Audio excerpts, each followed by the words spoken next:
Good morning everyone.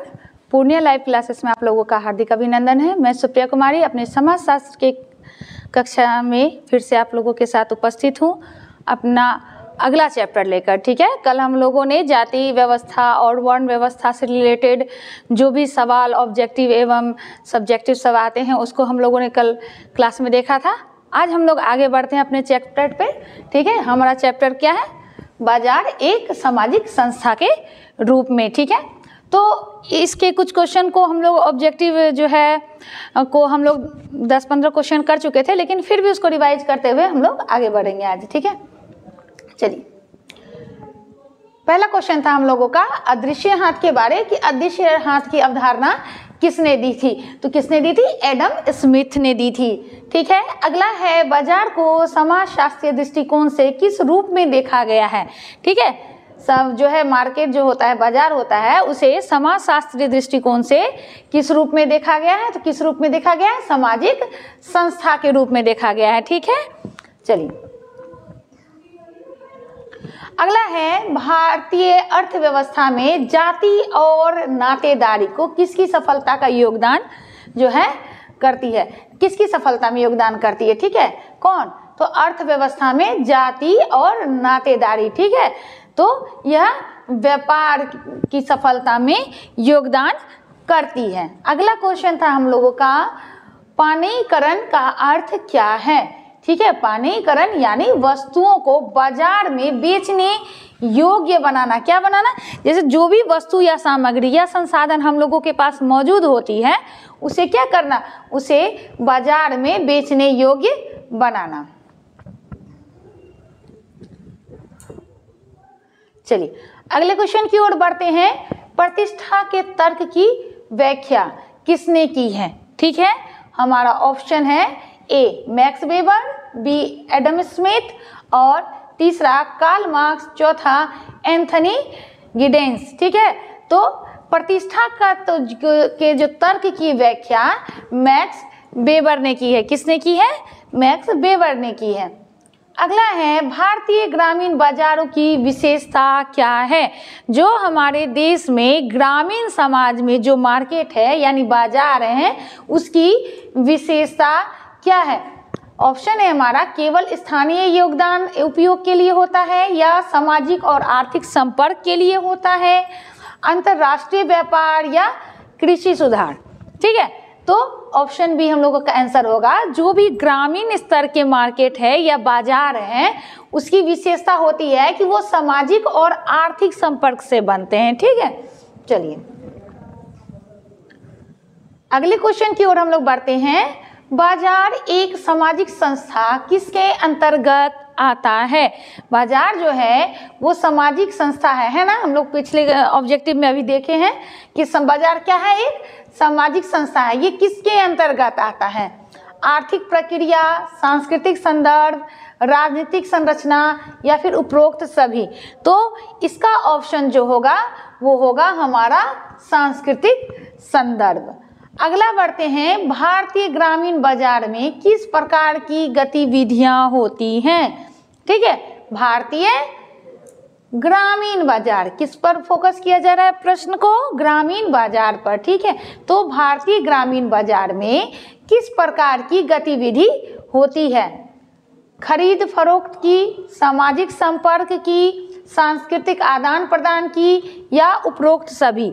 ठीक है, तो अब देखिए ग्रामीण में हम लोग जानते हैं क्योंकि बाजार है तो खरीद फरोख्त होगा ही, सांस्कृतिक आदान प्रदान भी होता है ग्रामीण समाज में सबसे ज़्यादा। ठीक है, इसके अलावा देखते हैं सामाजिक संपर्क भी होता है, तो इसका आंसर क्या होगा? उपरोक्त सभी। चलिए अगला है उदारीकरण के बारे कहा जा रहा है। ठीक है, कि उदारीकरण के तहत कौन सी प्रक्रिया शामिल होती है? ऑप्शन है हमारा विदेशी कंपनियों को प्रवेश देना, सरकारी नियंत्रण बढ़ाना, तीसरा बाजार का विनिमय और चौथा सांस्कृतिक पुनर्गठन। ठीक है, तो कहा जा रहा उदारीकरण ठीक है। जहां भारतीय ग्रामीण बाजार जो होता है वो जो होता है क्या होता है, सामाजिक और आर्थिक संपर्क बढ़ाने में। और वहीं जब उदारीकरण के तहत जो होता है बाजार या मार्केट का जो होता है वो क्या होता है, विदेशी कंपनियों को प्रवेश देने के संबंध में होता है। ठीक है, क्योंकि जैसे उदारीकरण के अगर अर्थ को हम लोग आगे क्वेश्चन में भी देखेंगे। ठीक है, इससे क्वेश्चन आता है उदारीकरण से, तो उसको हम लोग आगे क्वेश्चन में देखेंगे इसके डिटेल्स को। चलिए आगे बढ़ते हैं हम लोग नेक्स्ट क्वेश्चन पे कि पनईकरण के तहत क्या शामिल होता है। देखिए इससे पहले भी हम लोग इस क्वेश्चन को देखे हैं, यहाँ है ना, पनईकरण का अर्थ। तो इसका अर्थ क्या था, इसका अर्थ था वस्तुओं को बाजार में बेचने योग्य बनाना, है ना। क्या अर्थ था इसका, वस्तुओं को बाजार में बेचने योग्य बनाना।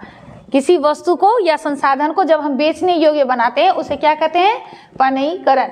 अब चलिए इसी से जुड़ा हुआ अगला क्वेश्चन है कि इसके तहत क्या शामिल होता है, क्या क्या शामिल होता है। तो देखते हैं इसके तहत शामिल होने वाली चीजों को। ठीक है, पहला है विवाह व्यवस्था का व्यवसायीकरण, दूसरा वस्तुओं का व्यापार, तीसरा मानव अंगों की बिक्री। ठीक है, इसका आंसर उपरोक्त सभी होगा।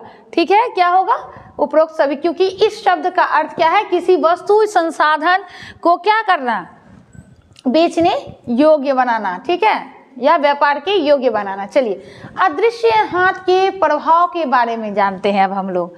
ठीक है, कि अदृश्य हाथ का प्रभाव, पहला समाज का हास्य, दूसरा व्यक्तिगत लाभ समाज के लाभ में बदलना। ठीक है, क्या व्यक्तिगत लाभ समाज के लाभ में बदलना, तीसरा बाजार का हास्य और चौथा आर्थिक विकास को रोकना। ठीक है, तो इसका अर्थ होता है कि व्यक्तिगत लाभ जो होता है, व्यक्तिगत लाभ समाज के लाभ में बदलना। ठीक है, क्योंकि अदृश्य हाथ का अर्थ क्या होता है, अगर इसके अर्थ को समझेंगे तो इसका अर्थ वे होता, इसके अंतर्गत वैसे व्यापार वाणिज्य आते हैं जो कि छोटे स्तर पर करते हैं लेकिन किए जाते हैं, लेकिन यह अप्रत्यक्ष रूप से क्या करता है, समाज को या हमारे राष्ट्र को प्रभावित करता है ना, और लाभ पहुंचाता है। चलिए अगला क्वेश्चन है हम लोगों का उपनिवेशवाद के बारे में। ठीक है, कि उपनिवेशवाद के आने के बाद भारत के किस उद्योग को सबसे ज़्यादा नुकसान हुआ। ठीक है, कि उपनिवेशवाद के आने के बाद भारत के किस उद्योग को सबसे ज़्यादा नुकसान हुआ। पहला है हथकरघा उद्योग, दूसरा ऑटोमोबाइल उद्योग, तीसरा स्टील उद्योग और चौथा कृषि उद्योग। चलिए जब उपनिवेशवाद आया, इस पॉइंट को थोड़ा समझते हैं। जब उपनिवेशवाद आया यानी अंग्रेजी शासनकाल आया, ठीक है, उसी समय शिक्षा और विभिन्न प्रकार के व्यापार व्यवसाय का भी विकास होने लगा। ठीक है, तो उसके बाद क्या होने लगा कि व्यक्तियों के स्थान पर मशीनों का उपयोग ज़्यादा को प्राथमिकता दी जाने लगी, ताकि क्या कम समय में अधिक उत्पादन और अधिक लाभ कमाया जा सके। तो इससे क्या हुआ, इससे हथकरघा उद्योग यानी हाथों के प्रयोग से जो सब उद्योग किए जाते थे उसका जो है ना नुकसान हुआ। ठीक है, वैसे व्यापार कम होने लगे, बंद होने लगे और समाप्त हो गए। ठीक है, तो हथकरघा उद्योग को सबसे ज़्यादा नुकसान हुआ। अगला है भारतीय व्यापार में जातीय और नातेदारी संपर्क। ठीक है, जातीय और नातेदारी संपर्क का उदाहरण किससे मिलता है। हमारा ऑप्शन है मारवाड़ी समुदाय, दूसरा चेट्टियार समुदाय, तीसरा बुनकर समुदाय और चौथा पांडा समुदाय। ठीक है, ऑप्शन बी हम लोगों का आंसर होगा चेट्टियार समुदाय। ठीक है, भारतीय समाज में क्या है ये, भारतीय व्यापार में जाति और नातेदारी संपर्क का उदाहरण है। अगला क्वेश्चन हम लोगों का है बाजार का आर्थिक दृष्टिकोण क्या मानता है। ठीक है, बाजार के का आर्थिक दृष्टिकोण। ठीक है, तो ऑप्शन ए समाज का हिस्सा नहीं, दूसरा बाजार अपने नियम होते हैं, तीसरा केवल लाभ का स्रोत है या उपरोक्त सभी। ठीक है। तो ये जो बाजार का आर्थिक दृष्टिकोण होता है, ये बाजार के अपने नियम और कानून और व्यवस्थाएं होती हैं। अगला है प्रतिष्ठा का तर्क का संबंध किससे है, ठीक है। प्रतिष्ठा के तर्क का संबंध समाज में उत्पादनों की उपयोगिता से, दूसरा उत्पादन के संस्कृति महत्व से, तीसरा उत्पादन के आर्थिक महत्व से, ठीक है। चलिए अब इस चीज को हम लोग देखते हैं कि जो ये प्रतिष्ठा का तर्क का संबंध जो है वो उत्पादन के जो है ना सामाजिक स्थिति को से संबंधित है। किससे संबंधित है? उत्पादन के सामाजिक स्थिति से संबंधित है। चलिए ये प्रतिष्ठा के तर्क से जुड़ा ये दूसरा क्वेश्चन है ना, क्योंकि पहले क्वेश्चन में हम लोगों ने देखा कि किसने इसके बारे में तर्क दिया है, इस चीज को हम लोग देखे थे। चलिए देखते हैं, है ना, यहाँ किसने दिया था? मैक्स वेबर ने दिया था, है ना। प्रतिष्ठा के तर्क की व्याख्या किसने की थी? मैक्स वेबर ने की थी, ठीक है। चलिए आगे बढ़ते हैं हम लोग क्वेश्चन पे, और इसका संबंध किससे है? उत्पादन के सामाजिक स्थिति से है। चलिए भारतीय अर्थव्यवस्था में कौन सा उद्योग ब्रिटिश शासन के दौरान प्रभावित होता है ना। भारतीय अर्थव्यवस्था में कौन सा उद्योग ब्रिटिश शासन के दौरान जो है प्रभावित हुआ है? चलिए हमारा ऑप्शन है कृषि, मशीन उद्योग, हथकरघा उद्योग और इंजीनियरिंग। तो इसका ऑप्शन बी होगा, हथकरघा, ठीक है। तो ये चीज को हम लोग समझ गए अच्छे से। अगला है पानीकरण।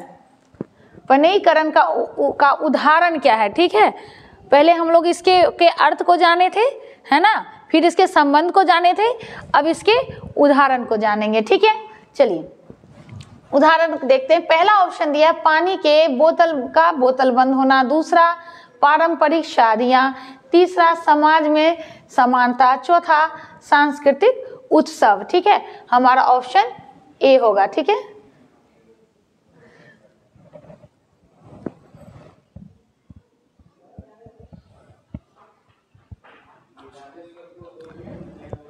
चलिए अगला क्वेश्चन है, बाजार को समाज शास्त्रीय रूप से क्यों देखा जाता है, ठीक है। समाज शास्त्रीय रूप में क्यों देखा जाता है? केवल आर्थिक गतिविधि या सामाजिक संपर्क का स्थल के रूप में, या फिर राजनीतिक प्रभाव, या फिर सांस्कृतिक आदान प्रदान, ठीक है।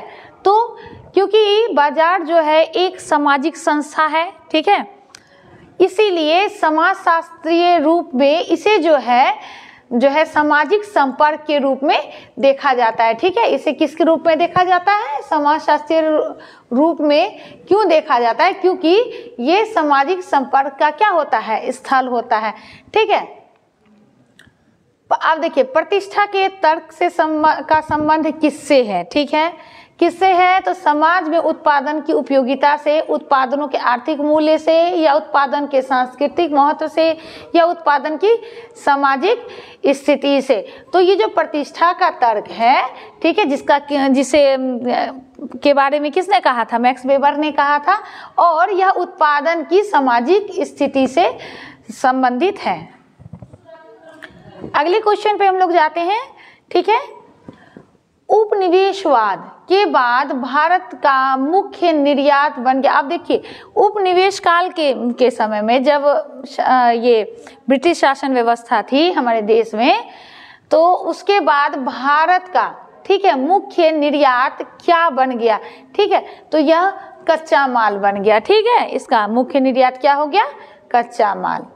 अगला उदारीकरण के तहत, ठीक है, उदारीकरण के तहत कौन सी प्रक्रिया नहीं होती है, ठीक है। क्या पूछा जा रहा है? कौन सी प्रक्रिया नहीं होती है? तो इसमें जो है वो सार्वजनिक उपक्रमों को बंद करना, ठीक है। अगला है पनीकरण, ठीक है। किससे संबंधित है, ठीक है, किससे संदर्भित करता है। तो यह जो है वह उत्पादन का व्यवसायीकरण से संबंधित है, ठीक है, किससे संबंधित है, उत्पादन का व्यवसायीकरण से संबंधित है।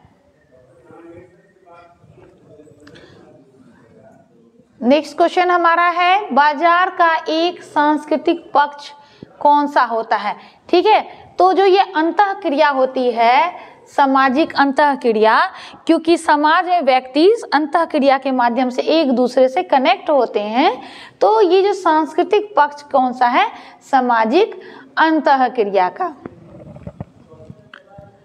ग्रामीण साप्ताहिक बाजारों में क्या विशेषता होती है, ठीक है। ग्रामीण साप्ताहिक बाजार, जिसको कि हम लोग हटिया या हाट बाजार भी कहते हैं, जो ग्रामीण इलाकों में सप्ताह में एक बार लगता है ना। चलिए, उसकी विशेषता को क्या, आर्थिक गतिविधियां होती हैं, ठीक है, सांस्कृतिक प्रदर्शन भी रहता है उसमें, है ना, क्षेत्रीय और राष्ट्रीय जुड़ाव भी होता है, यानी कि इसका आंसर क्या होगा, उपरोक्त सभी होगा। चलिए, भारतीय समाज में व्यापार के लिए किसे महत्वपूर्ण माना गया है, ठीक है, किसके लिए, व्यापार के लिए किस चीज को महत्वपूर्ण माना गया, कहाँ, भारतीय समाज में, ठीक है। तो इसका ऑप्शन ए है, जाति और नातेदारी को, ठीक है, भारतीय समाज में व्यापार के लिए जाति और नातेदारी को महत्वपूर्ण माना गया है, ठीक है।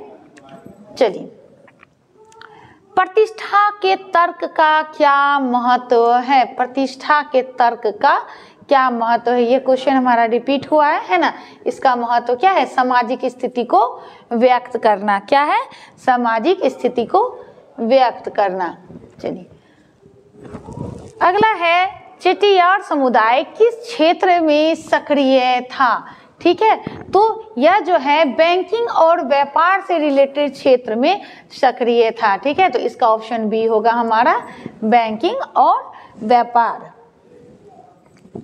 आगे है, उपनिवेशवाद के दौरान भारत किस अर्थव्यवस्था में बन गया, ठीक है, किस प्रकार की अर्थव्यवस्था बन गई भारत में उपनिवेश के दौरान, जो है भारत किस अर्थव्यवस्था में, किस प्रकार की अर्थव्यवस्था आ गई, इसको अगर हम लोग देखते हैं तो चलिए, पहला है उत्पादन केंद्र, कच्चा माल आपूर्ति केंद्र, तीसरा है कृषि आधारित, चौथा है औद्योगिक केंद्र, ठीक है। इसके बारे में भी हम लोग पढ़ रहे हैं अभी, क्या, कि कच्चा माल की आपूर्ति का केंद्र बना कौन, भारत, उपनिवेश काल में। चलिए, अगला है, भारतीय बाजार को समाजशास्त्रीय रूप में क्यों महत्वपूर्ण माना गया है, अंतःक्रिया के लिए। चलिए, भारतीय व्यापार के पारंपरिक समुदाय कौन से हैं, पारिवारिक संरचना है। अगला है, उपनिवेशवाद के दौरान, ठीक है, उपनिवेशवाद के कारण भारतीय समाज में क्या बदलाव आया, ठीक है। तो सामाजिक संरचना में भी बदलाव आया, कृषि का जो है विघटन भी हुआ, ठीक है। इसके अलावा उद्योगों का, बहुत सारे उद्योगों का, खासकर जो कुटीर उद्योग थे या हस्तशिल्प उद्योग थे, है ना, ऐसे उद्योगों का भी पतन हुआ, यानी इसका आंसर क्या हो जाएगा हमारा, उपरोक्त सभी। अगला है, बाजार को समाजशास्त्रीय रूप में क्यों देखा जाता है, ठीक है। बाजार को समाजशास्त्रीय रूप में देखा जाता है क्योंकि मार्केट क्या है, ये जो बाजार है वो एक सामाजिक संस्था भी है। इसके अलावा यहाँ आर्थिक गतिविधि होती है, सामाजिक संपर्क का स्थल होता है ना, सांस्कृतिक आदान प्रदान होता है, इसलिए इसका आंसर जो होगा वो उपरोक्त सभी होगा। चलिए, अब हम लोग लघु उत्तरीय प्रश्न पर आते हैं।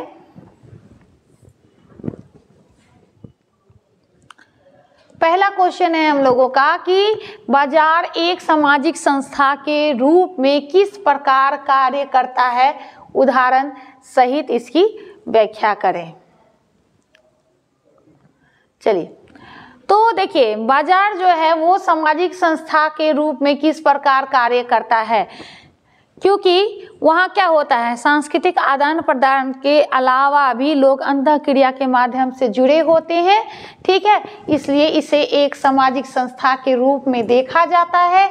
यह केवल वस्त्र और उत्पादन का आदान प्रदान ही नहीं, बल्कि समाज के भीतर विभिन्न वर्गों के बीच संबंध और संपर्कों का क्या करता है, निर्माण करता है, ठीक है। अब देखिए इस सामाजिक संस्थान, ठीक है, किस तरह मार्केट सामाजिक संस्थान है, क्योंकि अब देखिए क्या होता है, बाजार में जो है वो आर्थिक रूप से तो वस्तुओं का आदान प्रदान होता ही है, इसके साथ सामाजिक रिश्तों का भी निर्माण होता है ना, संबंध बनता है। कैसे, जैसे किसी दुकानदार या उसके ग्राहक के बीच जो आपसी सामाजिक संबंध या रिश्ते उत्पन्न होते हैं लेन देन के माध्यम से। इसके अलावा देखिए भारतीय ग्रामीण बाजारों में क्या होता है, लोग केवल सामान खरीदते ही नहीं बल्कि क्या करते हैं, एक दूसरे से मिलते जुलते हैं, है ना, अपने व्यापार वाणिज्य को लेकर चर्चा एवं बातचीत करते हैं और अपने अनुभवों का क्या करते हैं, साझा करते हैं एवं सामूहिकता का हिस्सा भी बनते हैं। क्या बनते हैं, सामूहिकता का हिस्सा बनते हैं। अगला है सामाजिक आदान प्रदान के अंतर्गत अगर देखेंगे तो लोगों के बीच विचारों, है ना, और विचारधाराओं, संस्कृति एवं परंपराओं का आदान प्रदान होता है। यह एक तरह से क्या होता है, समुदाय के लिए मिलने का एक स्थल होता है। हम लोग देखते हैं ना कि अभी भी जो बड़े लोग हैं घर के, ठीक है, या गार्जियन हैं या फिर बूढ़े बुजुर्ग हैं, वो बाजार में या दुकान जाते हैं घूमते फिरते और वहाँ बैठकर बातचीत करते हैं, विचारों का आदान प्रदान, संपर्क और नई नई बातों को जानते भी हैं और फिर घर आके बताते हैं ना हम लोगों के पास। तो क्या होता है, विचारों का क्या होता है, आदान प्रदान भी होता है। यहाँ आर्थिक गतिविधियाँ होती हैं ही नहीं बल्कि क्या होते हैं, सामाजिक संबंधों का भी निर्माण हो रहा है। चलिए अगले क्वेश्चन की ओर हम लोग बढ़ते हैं। साप्ताहिक और स्थायी बाजारों में अंतर स्पष्ट करें, ठीक है। एक स्थायी बाजार होता है ना, और एक होता है साप्ताहिक बाजार। अब देखिए पहले हम यहाँ सवाल से एक चीज को समझते हैं, स्थायी बाजार और जो क्या है, साप्ताहिक बाजार, ठीक है। स्थायी बाजार और साप्ताहिक बाजार को पहले हम लोग डायरेक्ट समझते हैं। अगर हम लोगों के घर में कोई सामान की आवश्यकता है और वो अभी खत्म हो गया तो हम लोग क्या जाते हैं, कहाँ जाते हैं, दुकान जाते हैं ना। तो जब हम लोग दुकान जाते हैं तो वहाँ से लाते हैं। वो दुकान क्या होता है, रोज खुला होता है, उसके लिए हम लोग दिन नहीं देखते। लेकिन साप्ताहिक बाजार वो सप्ताह में एक दिन लगता है, जिसको कि हम लोग हटिया या हाट बाजार कहते हैं, है ना।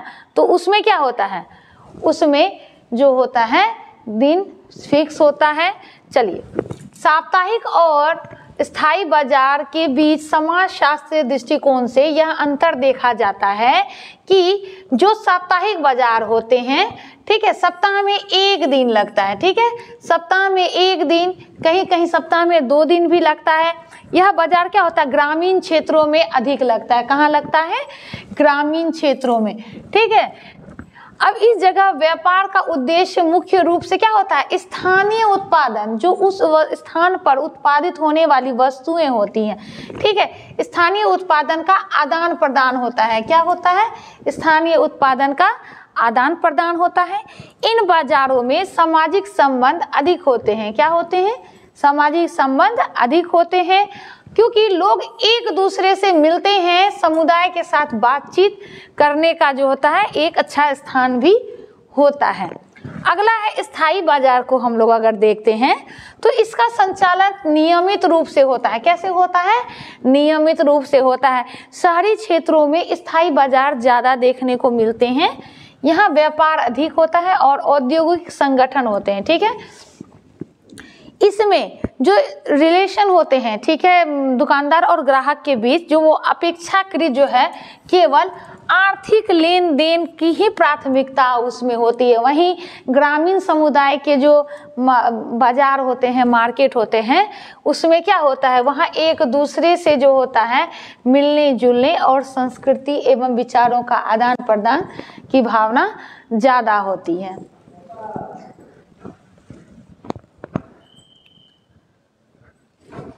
अगला क्वेश्चन था हम लोगों का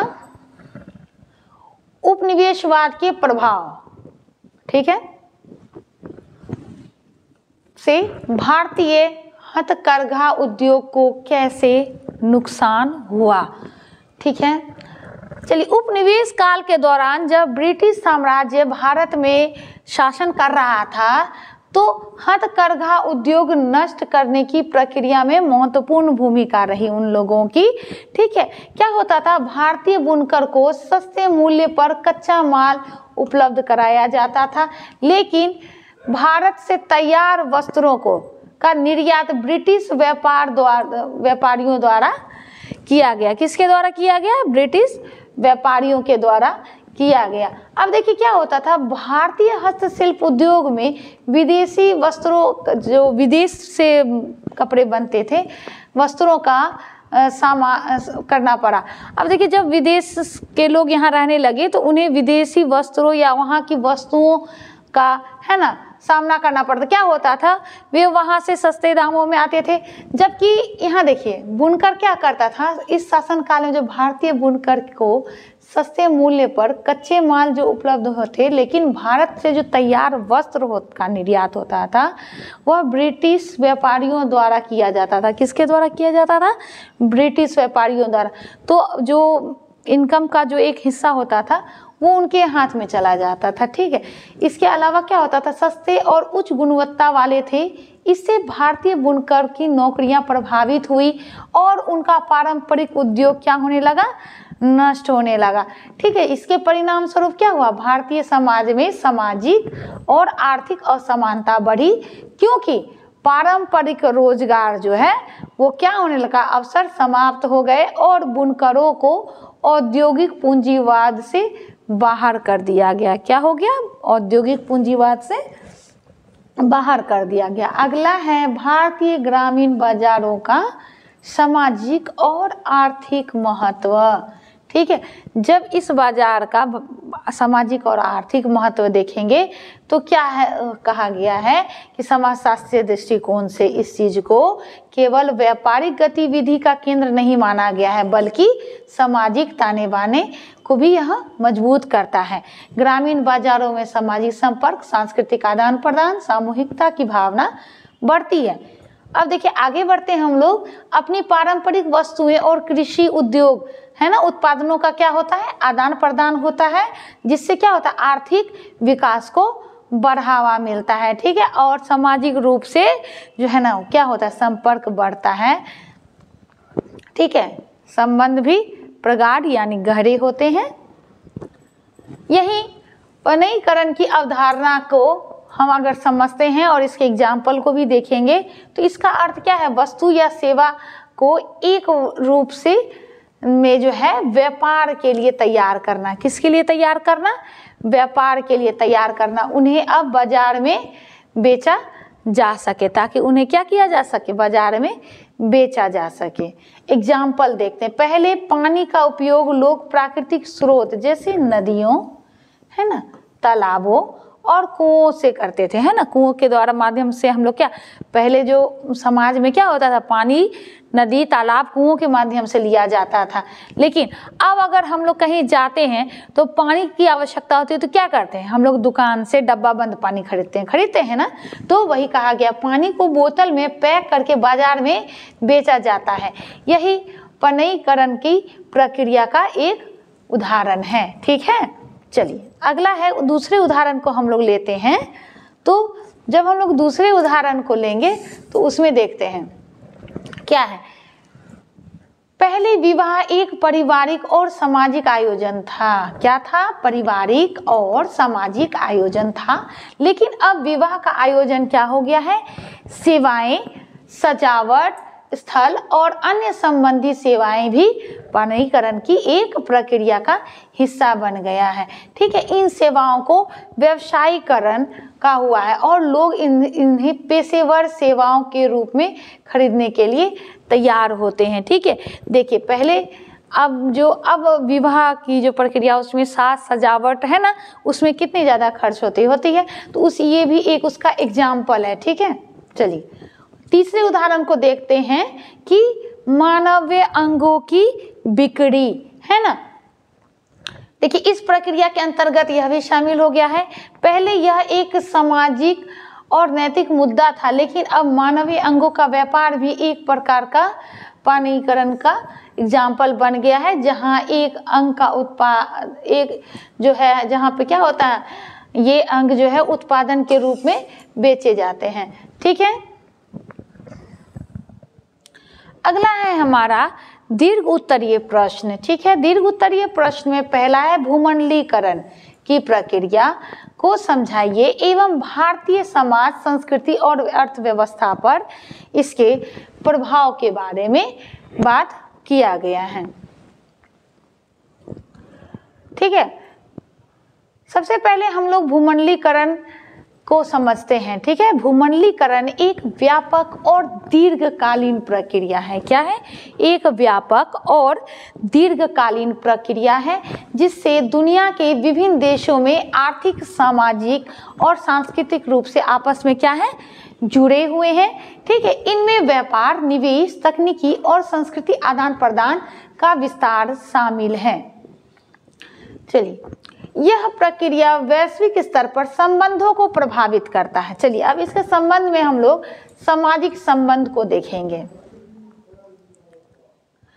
सामाजिक संबंध में उच्च और मध्य वर्ग को लाभ मिला, लेकिन देखिए क्या कहता है, लेकिन निम्न वर्ग एवं ग्रामीण क्षेत्रों के लोगों को अपेक्षाकृत क्या हुआ, कम लाभ मिला। यहीं देखेंगे कि क्या होता है, शहरी और ग्रामीण क्षेत्रों के मतलब जो गांवों से लोग क्या है शहर की ओर क्या करते हैं, पलायन करते हैं ना। शहरीकरण और ग्रामीण क्षेत्रों से पलायन जो है क्या हो गया, बढ़ गया और जनसंख्या का दबाव बढ़ा। इससे क्या हुआ, असमानता में वृद्धि हुई, है ना, और सामाजिक संतुलन पर भी प्रभाव पड़ा। अगला है सांस्कृतिक प्रभाव। ठीक है, अब इसके सांस्कृतिक प्रभाव को देखेंगे तो पश्चिमी जीवन शैली में, अगर पश्चिमी जीवन शैली महत्वपूर्ण क्या क्या है, फैशन, संगीत और भोजन का प्रभाव बढ़ा।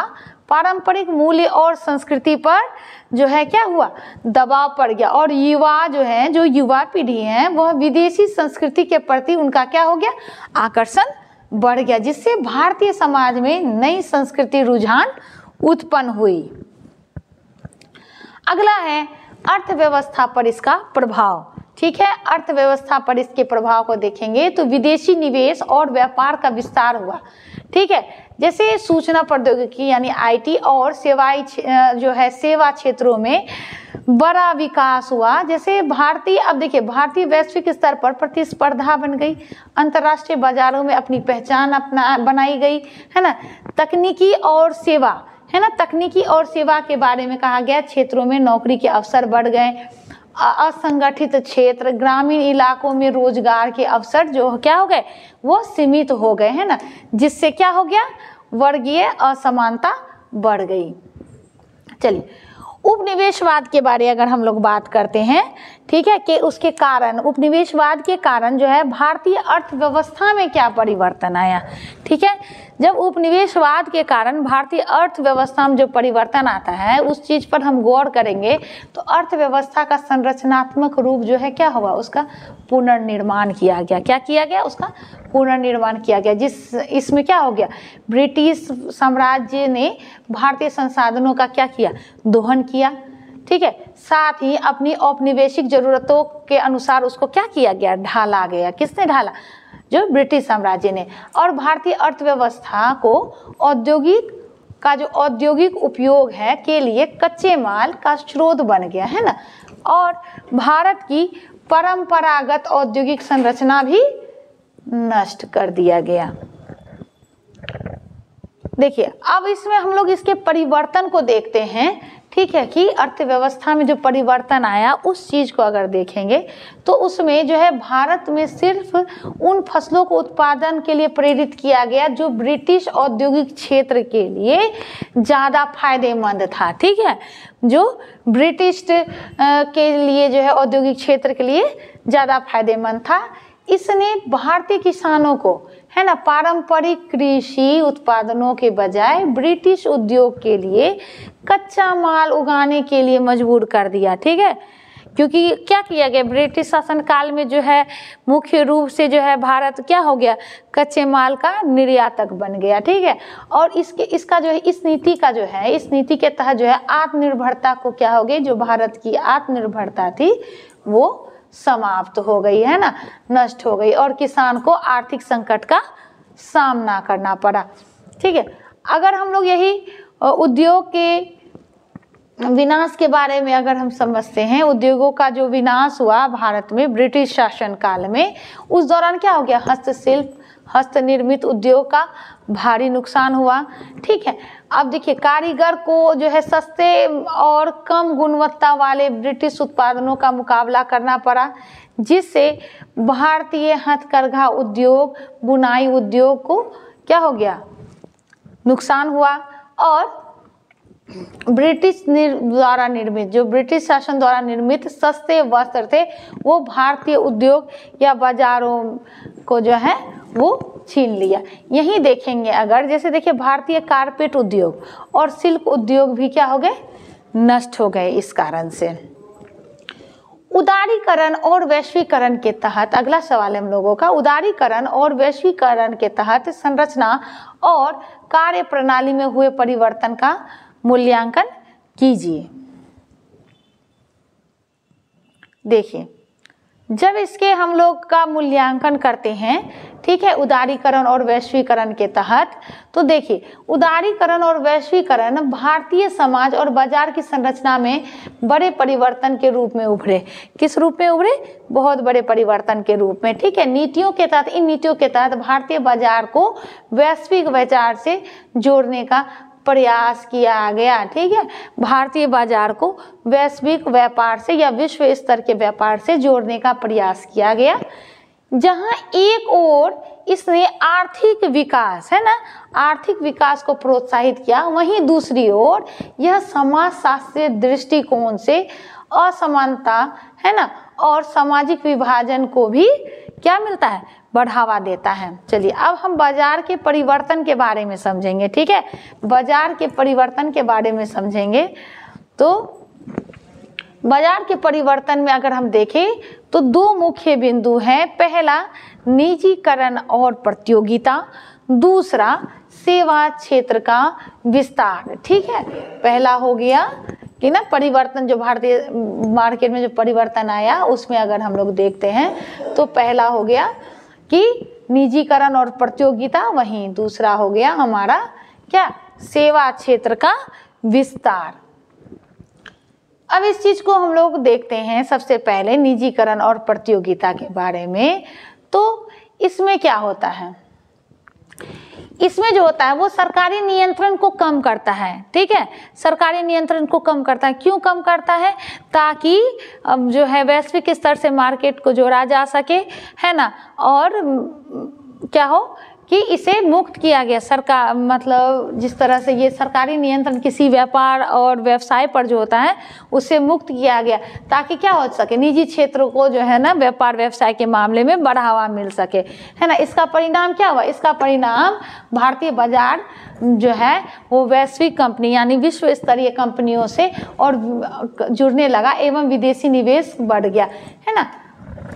अब देखिए अगला देखते हैं कि इसमें कहा गया है कि भारतीय कंपनी के लिए नए अवसर की शुरुआत है। ये क्या है, नए अवसर की शुरुआत, जिससे कि प्रतिस्पर्धा बढ़ी, है ना, कंपटीशन बढ़ा और उद्योग को आधुनिकता की ओर बढ़ाने का अवसर मिल गया। चलिए अब देखिए जब उद्योगों का विकास होने लगा तो नई नई तकनीकों का भी विकास होने लगा। ठीक है, और तकनीकी विकास के कारण तो देखिए वो शहरी क्षेत्रों में हुआ, लेकिन ग्रामीण क्षेत्रों में निम्न वर्ग में इसका लाभ क्या हुआ, कम हुआ, और शहरी क्षेत्रों में ज़्यादा लाभ हुआ। ठीक है, वहीं देखते हैं कि ग्रामीण और निम्न वर्ग के लोगों में इसके विकास के अवसर से क्या हो गए, वंचित हो गए। इसका जो इस विकास नए टेक्निकल विकास या फिर जो तकनीकी तौर से जो भी व्यवस्थाएं हुई वो ग्रामीण क्षेत्रों में कम पहुंच पाई, है ना, और वहाँ के जो लोग थे, जो ग्रामीण या निम्न वर्ग के लोग थे, उन्हें वे इस अवसर से क्या हो गए, वंचित रह गए एवं सामाजिक असंतुलन और असमानता बढ़ गई। चलिए अगले पॉइंट को देखते हैं, दूसरा कि सेवा क्षेत्र का विस्तार। ठीक है, सेवा क्षेत्र के विस्तार में जो है ना खासकर चुनाव प्रतियोगिता और सॉफ्टवेयर सेवाओं को, है ना। देखिए एक चीज को देखेंगे हम लोग कि वैश्विक स्तर पर जो है वैश्वीकरण के कारण भारतीय क्षेत्र में जो है जो प्रौद्योगिकी है, ठीक है, सूचना से रिलेटेड हो या सॉफ्टवेयर से रिलेटेड हो, है ना, या वैश्विक स्तर पर प्रतिस्पर्धी बन गया है ना।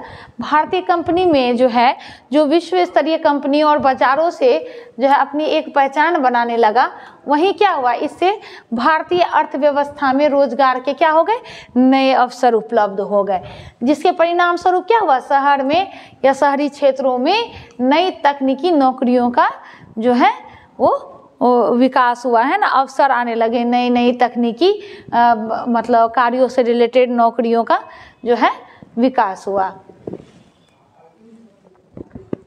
चलिए अब हम लोग अपने अगले चैप्टर की ओर जाते हैं।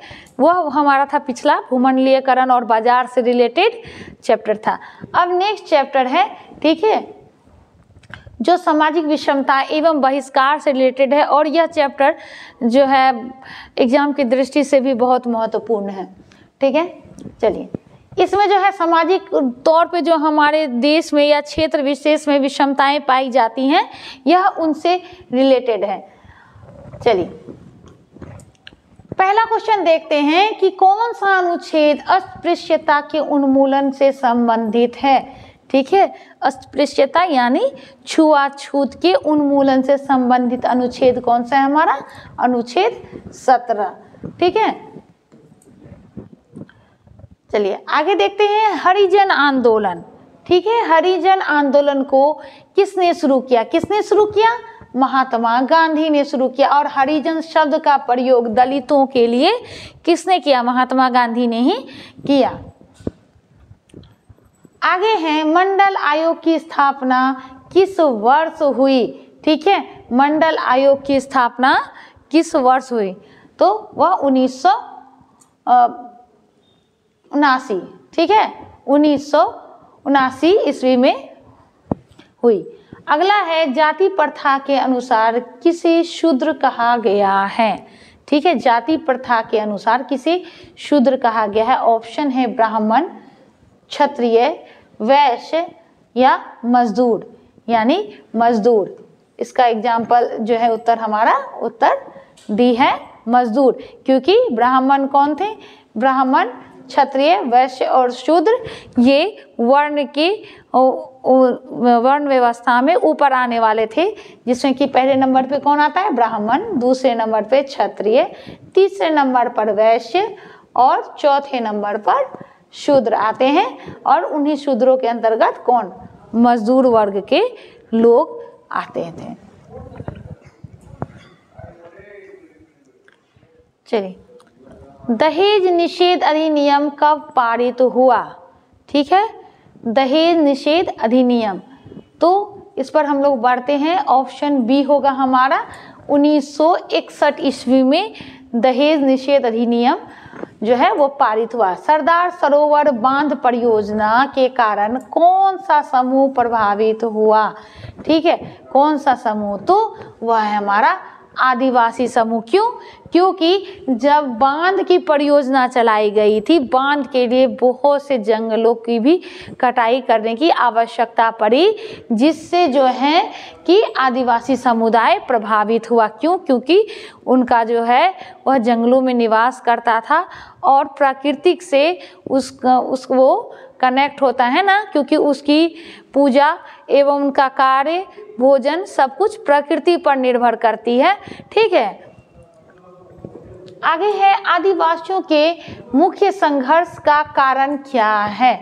ठीक है, आदिवासियों के मुख्य संघर्ष का कारण क्या है, तो वह है भूमि अधिग्रहण। ठीक है, आगे बढ़ते हैं हम लोग। देखिए जब भी हम लोग आदिवासी समुदाय के बारे में पढ़ेंगे तो वहाँ धार्मिक असमानता नहीं आएगा कभी, क्योंकि वह किसी विशेष जाति और धर्म से रिलेटेड नहीं है। अगर उनका संबंध है तो वह सीधे तौर पर प्रकृति से संबंध है। ठीक है, अगला है आदिवासियों को किस नाम से जाना जाता है? ऑप्शन ए अनुसूचित जाति, ऑप्शन बी पिछड़ी जाति, दलित या वनवासी। उन्हें वनवासी के नाम से जाना जाता है और वर्तमान में उन्हें अनुसूचित जनजाति की कैटेगरी में रखा गया है। अगला देखते हैं, ताराबाई शिंदे किस पुस्तक में पुरुष प्रधान समाज की आलोचना की है? ठीक है, ताराबाई शिंदे ने किस पुस्तक में पुरुष समाज की आलोचना की है? तो स्त्री पुरुष की तुलना नामक पुस्तक में उन्होंने पुरुष समाज की आलोचना की है, पुरुष प्रधान समाज की।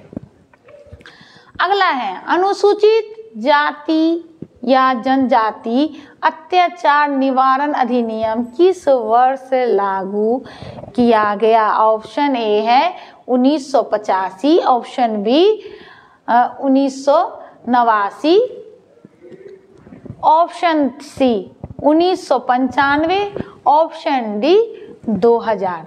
ठीक है, और हमारा ऑप्शन क्या है? Option A 1985। ठीक है, 1985 में क्या किया गया? अत्याचार निवारण, है ना, अनुसूचित जाति या जनजाति अत्याचार निवारण का अधिनियम लागू किया गया।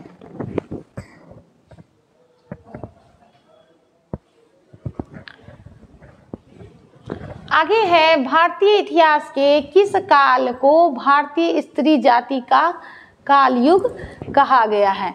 ठीक है, तो वह है मध्यकाल। क्या है? मध्यकाल। अगला है, किस अधिनियम के तहत अनुसूचित जाति एवं अनुसूचित जनजाति शब्द अस्तित्व में आया? ठीक है, पहला है 1818 का भारत सरकार अधिनियम, 1919 का भारत सरकार अधिनियम, या फिर 1935 का भारत सरकार अधिनियम। चौथा ऑप्शन है भारतीय अधिकार संरक्षण अधिनियम 1955। ठीक है, तो अनुसूचित जाति एवं अनुसूचित जनजाति शब्द को अस्तित्व में आया किस अधिनियम के तहत? तो 1935 के अधिनियम के तहत। सत्य शोधक समाज, है ना, सत्य शोधक समाज की बारे में कौन सा कथन सत्य है? सत्य शोधक समाज की स्थापना किसने की थी? ज्योतिबा फूले ने की थी। ठीक है, इसके बारे क्वेश्चन है कि ये समाज में कौन सा कथन सत्य है। पहला, इसकी स्थापना ज्योतिबा फूले ने 1873 में पुणे में की थी। दूसरा है, इसका उद्देश्य दलित और महिलाओं को संकट और पीड़ा को कम करना, है ना, तो इसका ऑप्शन ये दोनों होगा। ठीक है, क्योंकि सत्य शोधक समाज की स्थापना दलित वर्गों के लिए ही किया गया था, इसीलिए इसका आंसर हो जाएगा ए बी दोनों।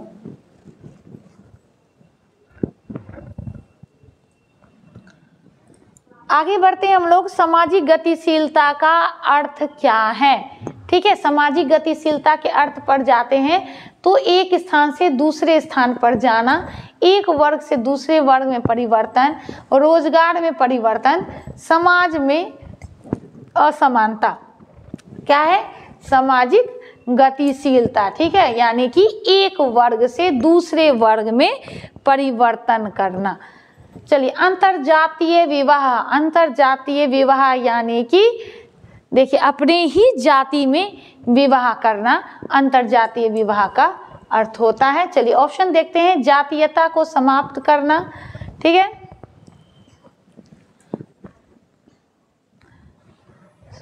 अंतरजातीय विवाह यानी अपने जाति से बाहर विवाह करना। ऑप्शन देखते हैं, जातीयता को समाप्त करना, सामाजिक समानता को बढ़ाना, भेदभाव को कम करना, उपरोक्त सभी। जो अंतरजातीय विवाह होता है, जो स्वजातीय विवाह है, वह हुआ अपने ही जाति में विवाह करना। अंतरजातीय विवाह यानी अदर कास्ट मैरिज। ठीक है, तो इसमें हम लोग देखते हैं क्या होता है, जातीयता समाप्त होती है ना, जाति की भावना को खत्म करता है, सामाजिक समानता को बढ़ाता है एवं भेदभाव की भावना को भी क्या करता है, कम करता है। तो इसके उत्तर में उपरोक्त सभी आएगा। भारत में सामाजिक असमानता का मुख्य कारण कौन सा है? ठीक है, सामाजिक असमानता का कारण, पहला शिक्षा में कमी, जाति व्यवस्था, गरीबी या धर्म। ठीक है, जो भारत में सामाजिक रूप पे असमानता है उसका मुख्य कारण, सबसे मुख्य कारण है जाति व्यवस्था। लिंग असमानता से क्या तात्पर्य है? ठीक है, लिंग असमानता से तात्पर्य पुरुष और महिलाओं के बीच का भेदभाव है। ठीक है, चलिए, भारत में जाति व्यवस्था का मुख्य सिद्धांत क्या है? जाति व्यवस्था का मुख्य सिद्धांत क्या है? वर्ण, आर्थिक स्थिति, शिक्षा या फिर धर्म। ठीक है, जाति व्यवस्था का जो है मुख्य सिद्धांत वो है वर्ण। ठीक है, अगला है लैंगिक असमानता का एक उदाहरण। ठीक है, समान वेतन, महिला शिक्षा में कमी, महिलाओं को समान राजनीति अधिकार, ठीक है, रोजगार के समान अवसर। ठीक है, यानी इसका अर्थ है जो लैंगिक असमानता का जो एग्जाम्पल में उदाहरण में आएगा वो है महिला शिक्षा में कमी। अगला है भारत में लैंगिक असमानता का मुख्य उदाहरण या प्रमुख उदाहरण क्या है? ठीक है, इस चीज को हम लोग देखते हैं। पहला है महिलाओं को समान शिक्षा, है ना। भारत में लैंगिक असमानता का प्रमुख उदाहरण क्या है? वो है महिलाओं को समान शिक्षा। तो यहाँ असमानता नहीं हो रही है क्योंकि समान रूप से शिक्षा मिल रही है। अगला देखते हैं, पुरुषों को कम वेतन, यह भी इसके एग्जाम्पल में नहीं आएगा। बालिका शिक्षा में कमी, रोजगार में समान अवसर, तो इसका यहाँ पे एक एग्जाम्पल क्या हो गया? बालिका शिक्षा में कमी या महिला शिक्षा में कमी, या फिर वैसा कोई कार्य जिसमें लिंग के माध्यम से भेदभाव की भावना आ रही है, ऐसे उदाहरण इसके अंतर्गत आएंगे। सामाजिक बहिष्कार का अर्थ क्या है? ठीक है, सामाजिक बहिष्कार हम लोग अपने मुख्य रूप से ग्रामीण समुदाय में यह देखा जाता है कि जो ऐसा परिवार या ऐसा व्यक्ति जो समाज के नियमों का उल्लंघन करता है तो उसे क्या कर दिया जाता है? समाज से बहिष्कृत कर दिया जाता है, या बिरादरी या जाति से क्या कर दिया जाता है? बहिष्कृत कर दिया जाता है। तो बहिष्करण का अर्थ क्या हो गया इस संदर्भ में? सामाजिक समूह से पृथक्करण। ठीक है, क्या? सामाजिक समूह से पृथक्करण। सामाजिक वर्ग विभाजन का आधार मुख्यतः क्या है? ठीक है, सामाजिक वर्ग विभाजन का आधार मुख्यतः क्या है? चलिए, आर्थिक स्थिति, शैक्षिक योग्यता, जातिगत पहचान एवं धार्मिक विश्वास। ठीक है, पूछा क्या जा रहा है? सामाजिक वर्ग विभाजन के बारे में पूछा जा रहा है, तो इसका अर्थ हो गया है क्या? आर्थिक स्थिति। अगला है, भारत में सबसे अधिक सामाजिक असमानता किस कारण से है?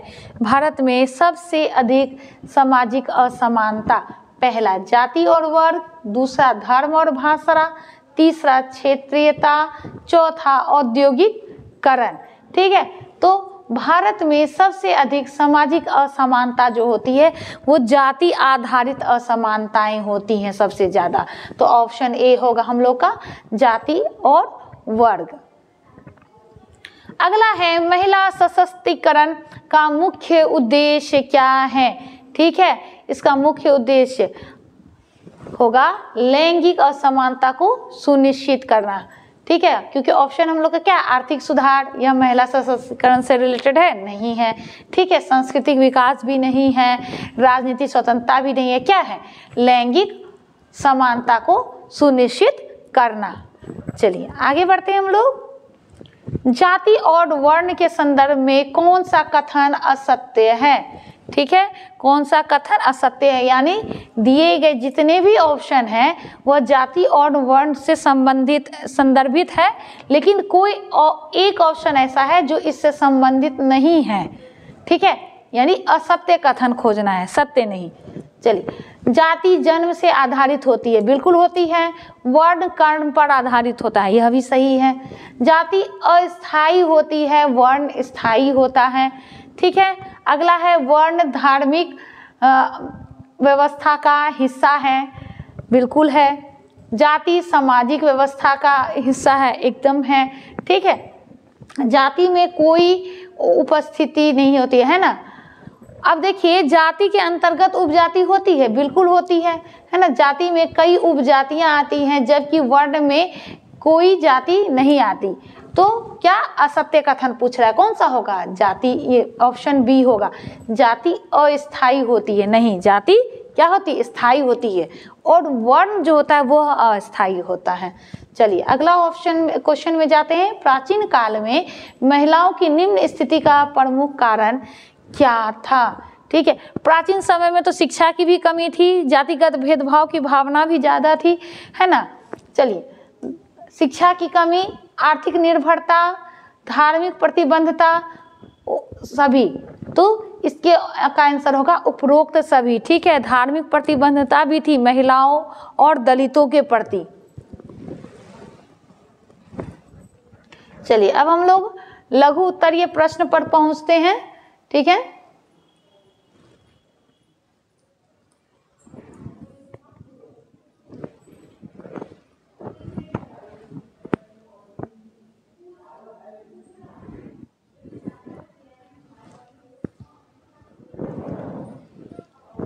एक क्वेश्चन था हमारा, चलिए उसको एक बार देखते हैं फिर से।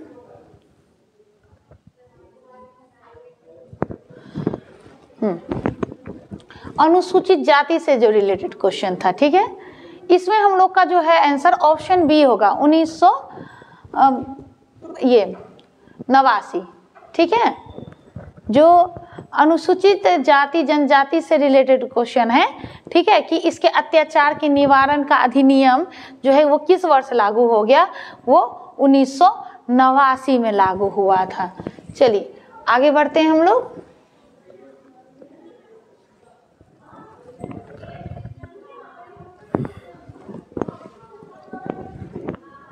चलिए अगला क्वेश्चन है हम लोगों का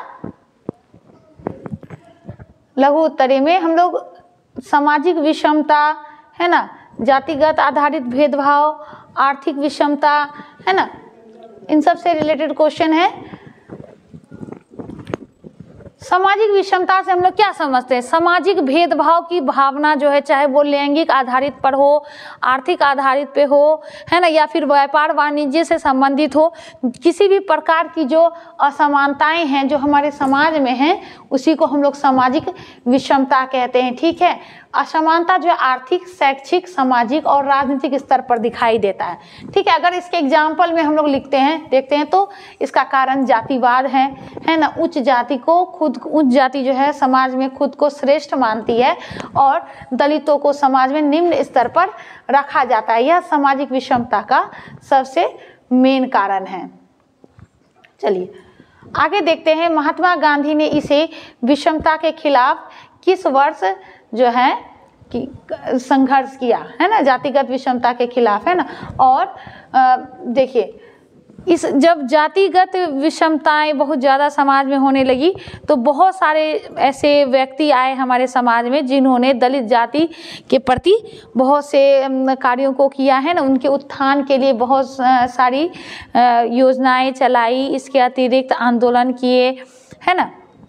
चलिए इसके अंतर्गत कौन कौन आते हैं? भीमराव अंबेडकर आते हैं, महात्मा गांधी आते हैं, है ना। इसके अतिरिक्त ज्योतिबा फुले और उनकी पत्नी नारायण गुरु, श्री नारायण गुरु, ये सब इसके अंतर्गत आते हैं जिन्होंने क्या किया था? सामाजिक विषमता के खिलाफ आवाज़ उठाई थी, ठीक है। भारतीय संविधान में समानता का प्रावधान रखा गया है।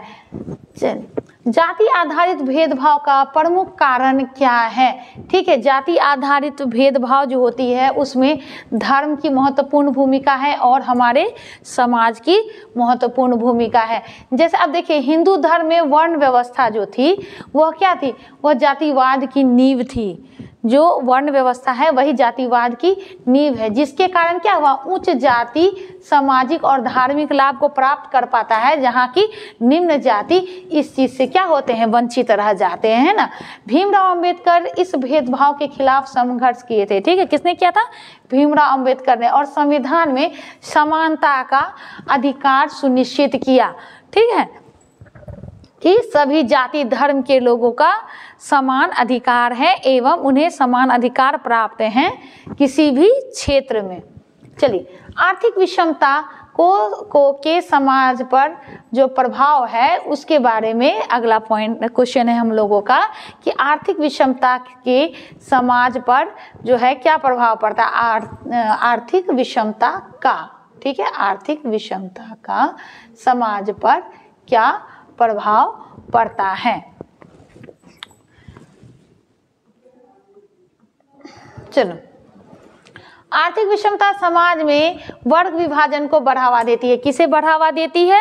वर्ग विभाजन को बढ़ावा देती है, जिससे अमीर और गरीब के बीच असंतोष उत्पन्न होता है, ठीक है, और गरीबी अमीर, ठीक है। अब देखिए क्या होता है, जो गरीबी होती है ना, वह अमीर गरीब के बीच की खाई को बढ़ाता है, सामाजिक अस्थिरता का कारण बन जाता है, ठीक है। अब देखिए, जब सामाजिक विषमता आती है गरीबी और अमीरी के कारण, उसमें क्या होता है, गरीबी का शोषण भी होता है, ठीक है। महात्मा गांधी ने इसके खिलाफ आवाज भी उठाई थी, है ना, शोषण के विरुद्ध। भारत में आर्थिक असमानता पूरी तरह से आज भी समाप्त नहीं हो पाई है। चलिए, अगला क्वेश्चन है बहिष्कार, सामाजिक बहिष्कार, ठीक है, के 2 उदाहरण प्रस्तुत करें, ठीक है। जातिवाद के कारण दलितों का सामाजिक बहिष्कार, जैसे मंदिर में उनके प्रवेश का प्रतिबंध, है ना। देखिए, भीमराव अंबेडकर भी दलित जाति से थे, है ना, और उन्हें भी इस परेशानियों का सामना करना पड़ा था। उन्होंने इस बहिष्कार के खिलाफ क्या किया था, संघर्ष किया था, है ना। अगला है लैंगिक बहिष्कार, ठीक है। स्त्री और पुरुष में जो भेदभाव होती हैं उस कारण जो महिलाओं को बहिष्करण का सामना करना पड़ता है, यह भी इसका एग्जाम्पल है। महिलाओं को शिक्षा और रोजगार में भेदभाव का सामना करना पड़ा। देखिए, सावित्रीबाई फुले, ठीक है, जिन्होंने बालिका और महिलाओं के लिए पहला विद्यालय खोला, है ना, के लिए शिक्षा के अधिकार की क्या की लड़ाई की कि महिलाओं और दलित वर्ग के लोगों को भी क्या चीज का अधिकार है, शिक्षा का अधिकार है। चलिए, लैंगिक असमानता का मुख्य रूप क्या है, लैंगिक असमानता का, तो लैंगिक असमानता के मुख्य शारीरिक, मानसिक और सामाजिक भेदभाव निहित है। अब देखिए, महिलाओं को शारीरिक रूप से क्या समझा जाता है, कमजोर समझा जाता है, और इन्हें निर्णय लेने की प्रक्रिया से क्या किया जाता है, बाहर रखा जाता है। ममता बनर्जी और अन्य नेताओं ने महिलाओं के अधिकार के लिए संघर्ष किया, ठीक है। अब देखिए, दहेज प्रथा और बाल विवाह जैसी जो समस्याएं हैं वह कहीं ना कहीं आज भी हमारे समाज में मौजूद हैं, है ना।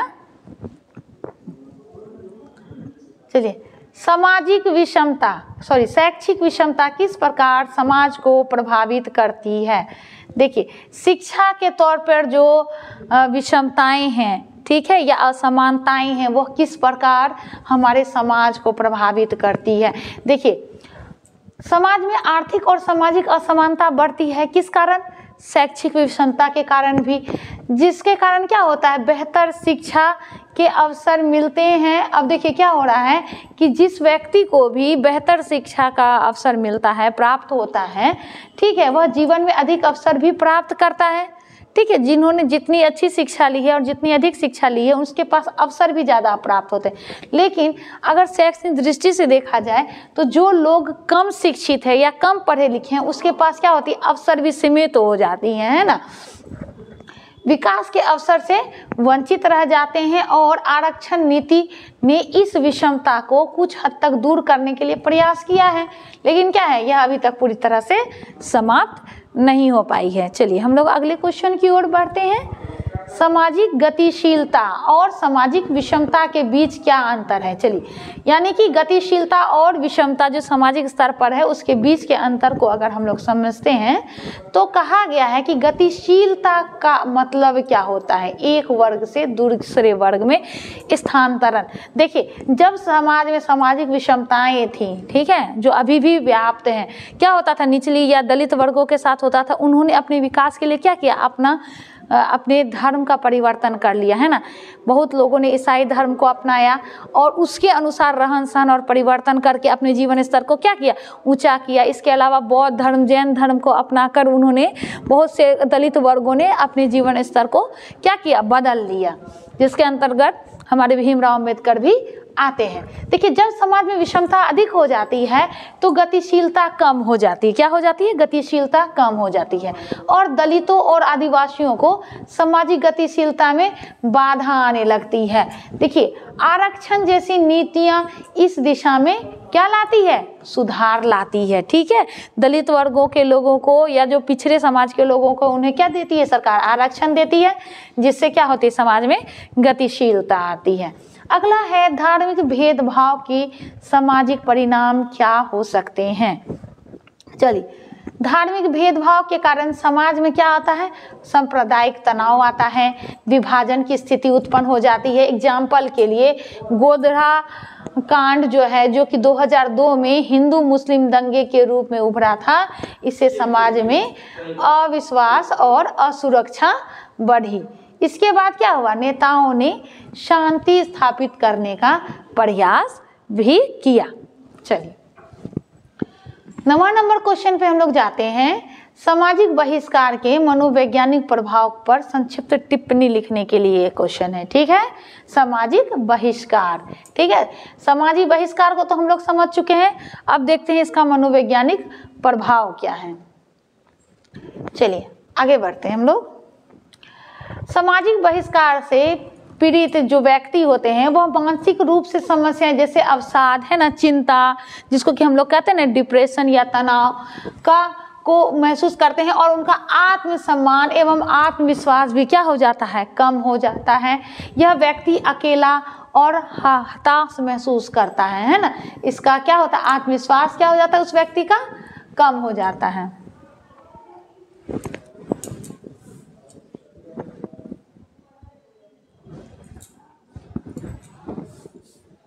चलिए, क्या होता है, आत्मविश्वास कम हो जाता है। अब देखिए, सामाजिक समावेशन से को हम लोग समझते हैं अगले सवाल में कि सामाजिक समावेशन क्या है। सामाजिक समावेशन का अर्थ होता है समाज के सभी वर्गों को समान अवसर और अधिकार प्रदान करना। क्या करना, समान अवसर एवं अधिकार प्रदान करना, यह है सामाजिक समावेशन, ठीक है।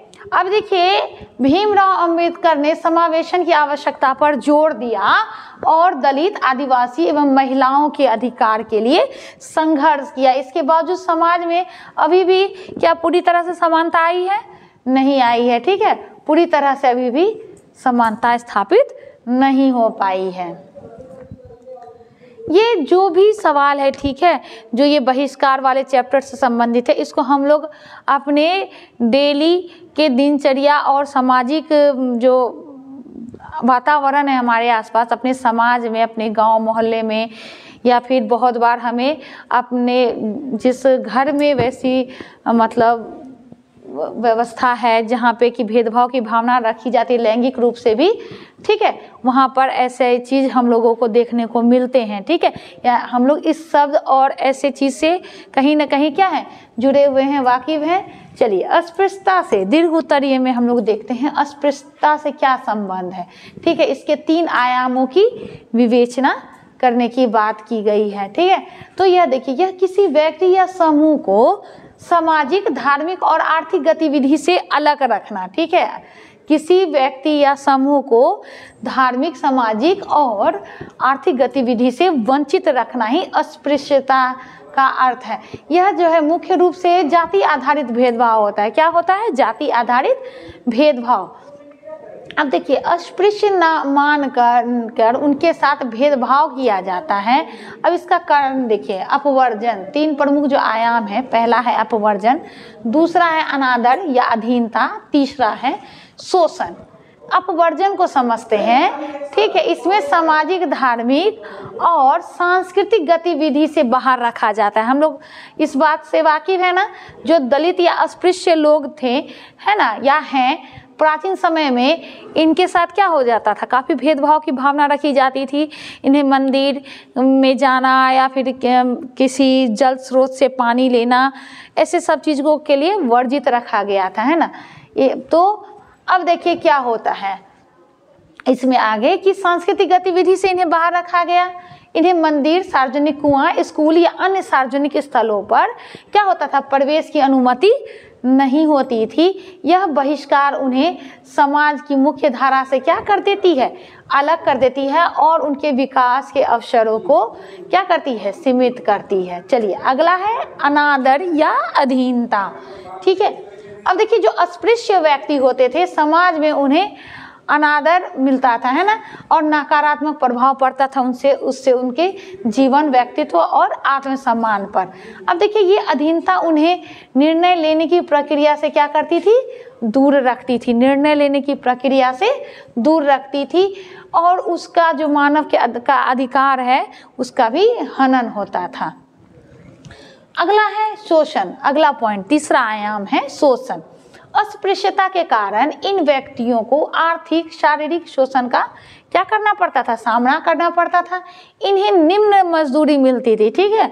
जितनी कार्य की जो मजदूरी होती थी उन्हें उतनी मजदूरी भी नहीं मिलती थी। उन्हें कम मजदूरी पर काम कराया जाता था और उसके श्रम को उचित मूल्य भी नहीं दिया जाता था। उन्हें शिक्षा, स्वास्थ्य व्यवस्था जैसी सेवाओं और बुनियादी सुविधाओं से भी क्या किया जाता था, वंचित रखा जाता था, जिससे उनका क्या होता था, समग्र विकास नहीं हो पाता था, ठीक है। चलिए अगला हम लोग आदिवासियों से संबंधित जो मुख्य मुद्दे हैं उनको देखते हैं, ठीक है। आदिवासियों से संबंधित प्रमुख मुद्दे कौन से हैं, ठीक है। तो ये आदिवासी समुदाय जो है, आदिवासी भारतीय समाज की सबसे पुरानी समुदाय में से एक है, ठीक है।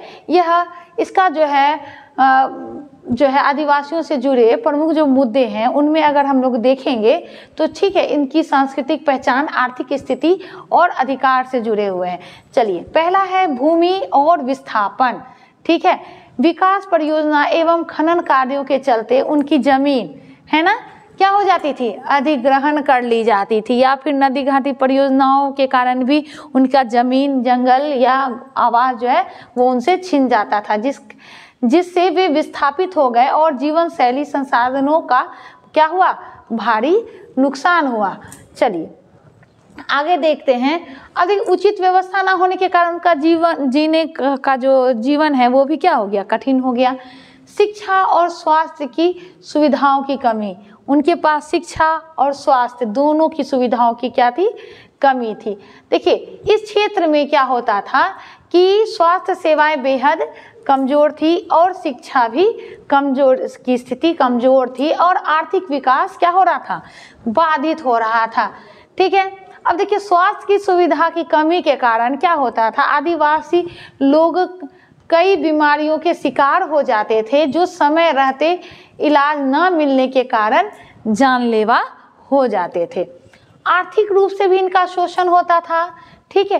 पारंपरिक रूप से कृषि, शिकार और जंगल से संबंधित गतिविधियों में ये लगे रहते थे, ठीक है, और प्राकृतिक संसाधनों पर ही मुख्य रूप से निर्भर रहते थे। अब देखिए शहरीकरण और औद्योगिकरण के कारण कंपनियों द्वारा इन संसाधनों को क्या हो गया, इससे छीन लिया जा रहा था और रोजगार के सीमित अवसर के कारण गरीबी में जीवन यापन करते थे एवं इनका शोषण भी होता था। क्योंकि शिक्षा का अभाव है, देखिए शिक्षा का अभाव, जितना ज़्यादा शिक्षा का अभाव होगा रोजगार का भी अवसर उतना ही कम होगा, और शिक्षा जिस व्यक्ति की जितनी ज़्यादा और अच्छी होगी उसके पास क्या होगा, रोजगार के भी अवसर ज़्यादा होंगे, और शिक्षा के अभाव के कारण इनके पास रोजगार के अवसर नहीं थे। चलिए संस्कृति और पहचान का संकट। अब देखिए शहरीकरण में, जब शहरीकरण और आधुनिकीकरण का विकास हुआ तो उनकी संस्कृति और भाषाओं का जो पर क्या हो गया, संकट आ गया, और वे अपनी पारंपरिक मान्यता और रीति रिवाजों को क्या हो गए, खोते चले गए। अब देखिए असक्षमता क्या है, यह जितनी शारीरिक है उतनी ही सामाजिक भी है। ठीक है, इस बात को स्पष्ट करने की बात की गई है। चलिए, असक्षमता एक ऐसी स्थिति है जिसमें व्यक्ति की शारीरिक, मानसिक और बौद्धिक क्षमता में कमी हो जाती है। क्या हो जाती है, कमी हो जाती है। ठीक है, तो अब देखिए इसमें कहा गया है जो सामान्य जीवन को क्या करता है, प्रभावित करता है। इसके शारीरिक आयाम और सामाजिक आयाम को हम लोग देखते हैं। शारीरिक आयाम के अंतर्गत जो होता है, व्यक्ति विभिन्न शारीरिक गतिविधियों में कठिनाई होती है, जैसे चलने फिरने में, सुनने में, देखने में, बोलने में, है ना, इसमें कठिनाई होती है। और यह मानसिक अक्षमता में व्यक्ति मानसिक या बौद्धिक विकास में क्या हो जाता है, पिछड़ जाता है, जो उनके सामान्य जीवन को क्या करता है, प्रभावित करता है। अब इसके सामाजिक आयाम को देखते हैं। असक्षमता का एक बड़ा पहलू है यह ठीक है, समाज में भेदभाव और उपेक्षा का कारण बन जाता है। ठीक है, अब देखिए समाज में जो भेदभाव का नज़रिया होता है उसमें रोजगार के अवसर में भी नकारात्मक दृष्टि रहती है इनके प्रति। ठीक है, उदाहरण के तौर पर इनका मानसिक शारीरिक रूप से इन्हें विकलांग व्यक्तियों में की श्रेणी में रखा जाता है। चलिए, असक्षमता केवल शारीरिक या मानसिक कमी नहीं बल्कि समाज की संरचना और व्यवस्था से भी गहरे तौर से जुड़ा हुआ होता है। ठीक है, असक्षमता केवल व्यक्ति के शारीरिक और मानसिक संकट को नहीं दर्शाता बल्कि समाज की संरचनात्मक और सांस्कृतिक असमानताओं को भी क्या करता है, उजागर करता है। चलिए, अब इस दृष्टि से अगर हम देखेंगे कि समाज में विकलांगता या असक्षमता की स्थिति जो होती है वह अक्सर समाज की व्यवस्था और धारणाओं, दृष्टिकोण पर निर्भर होती है। जब हम समाज में समानता और सम्मान का समावेश की भावना नहीं रख पाते हैं तब असक्षमता की स्थिति क्या हो जाती है, बढ़ जाती है। चलिए, अगला क्वेश्चन हमारा है स्त्रियों के बारे में। ठीक है, कि स्त्रियों की समानता और अधिकार से संबंधित प्रमुख सुधार आंदोलनों पर क्या करें, प्रकाश डालें। चलिए, पहला है, इसके पॉइंट को देखेंगे, सती प्रथा उन्मूलन, दूसरा विधवा विवाह पुनर्विवाह, तीसरा महिला शिक्षा आंदोलन, चौथा दहेज विरोध अधिनियम। ठीक है, और पांचवा रोजगार एवं राजनीतिक अधिकारों से संबंधित। चलिए, स्त्रियों को की समानता और अधिकारों के संबंध में जब हम लोग बात करते हैं तो इसके लिए समय समय पर विभिन्न आंदोलन चलाए गए हैं ताकि इनकी स्थिति में सुधार लाया जा सके। चलिए, पहले सती प्रथा को समझते हैं। सती प्रथा में क्या होता था, महिलाओं को अपने पति की मृत्यु के उपरांत उनके साथ उसी चिता में जला दिया जाता था जिंदा। ठीक है, उनकी चिता में क्या किया जाता, जला दिया जाता था। तो राजा राममोहन राय ने इस प्रथा को समाप्त करने के लिए जागरूकता फैलाई और 1829 ईस्वी में इसे क्या किया गया, अवैध घोषित कर दिया गया। अगला है विधवा पुनर्विवाह। ठीक है, विधवा के पुनर्विवाह को सामाजिक मान्यता दिलाने के लिए आंदोलन शुरू हुआ और यह किसने किया, ईश्वर चंद्र विद्यासागर ने विधवा पुनर्विवाह अधिनियम जो कि 1856 में हुआ। ठीक है, 1856 की में इसकी वकालत की गई। ठीक है, अब देखिए राणा डे ने भी विधवा पुनर्विवाह पर, किसने, राणा डे ने भी विधवा पुनर्विवाह पर जोर दिया। ठीक है, अब देखिए अगला पॉइंट है महिलाओं की शिक्षा के लिए जो आंदोलन किया गया, किसने किया, सावित्री बाई फुले ने। ठीक है, ने और उनके पति ज्योतिबा फुले ने भारतीय महिलाओं की शिक्षा के अधिकार के लिए कई महत्वपूर्ण कदम उठाए। उन्होंने 1848 में पहली बार महिला विद्यालय की क्या की, स्थापना की, जिनकी पहली अध्यापिका कौन रही, सावित्रीबाई फुले रही। ठीक है, कौन रही, सावित्रीबाई फुले रही। देखिए, पिछड़े वर्ग की महिलाओं के लिए शिक्षा के लिए वकालती की।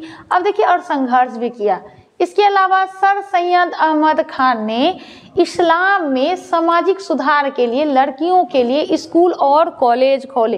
किन्होंने? सर सैयद अहमद ने। ठीक है, ठीक है।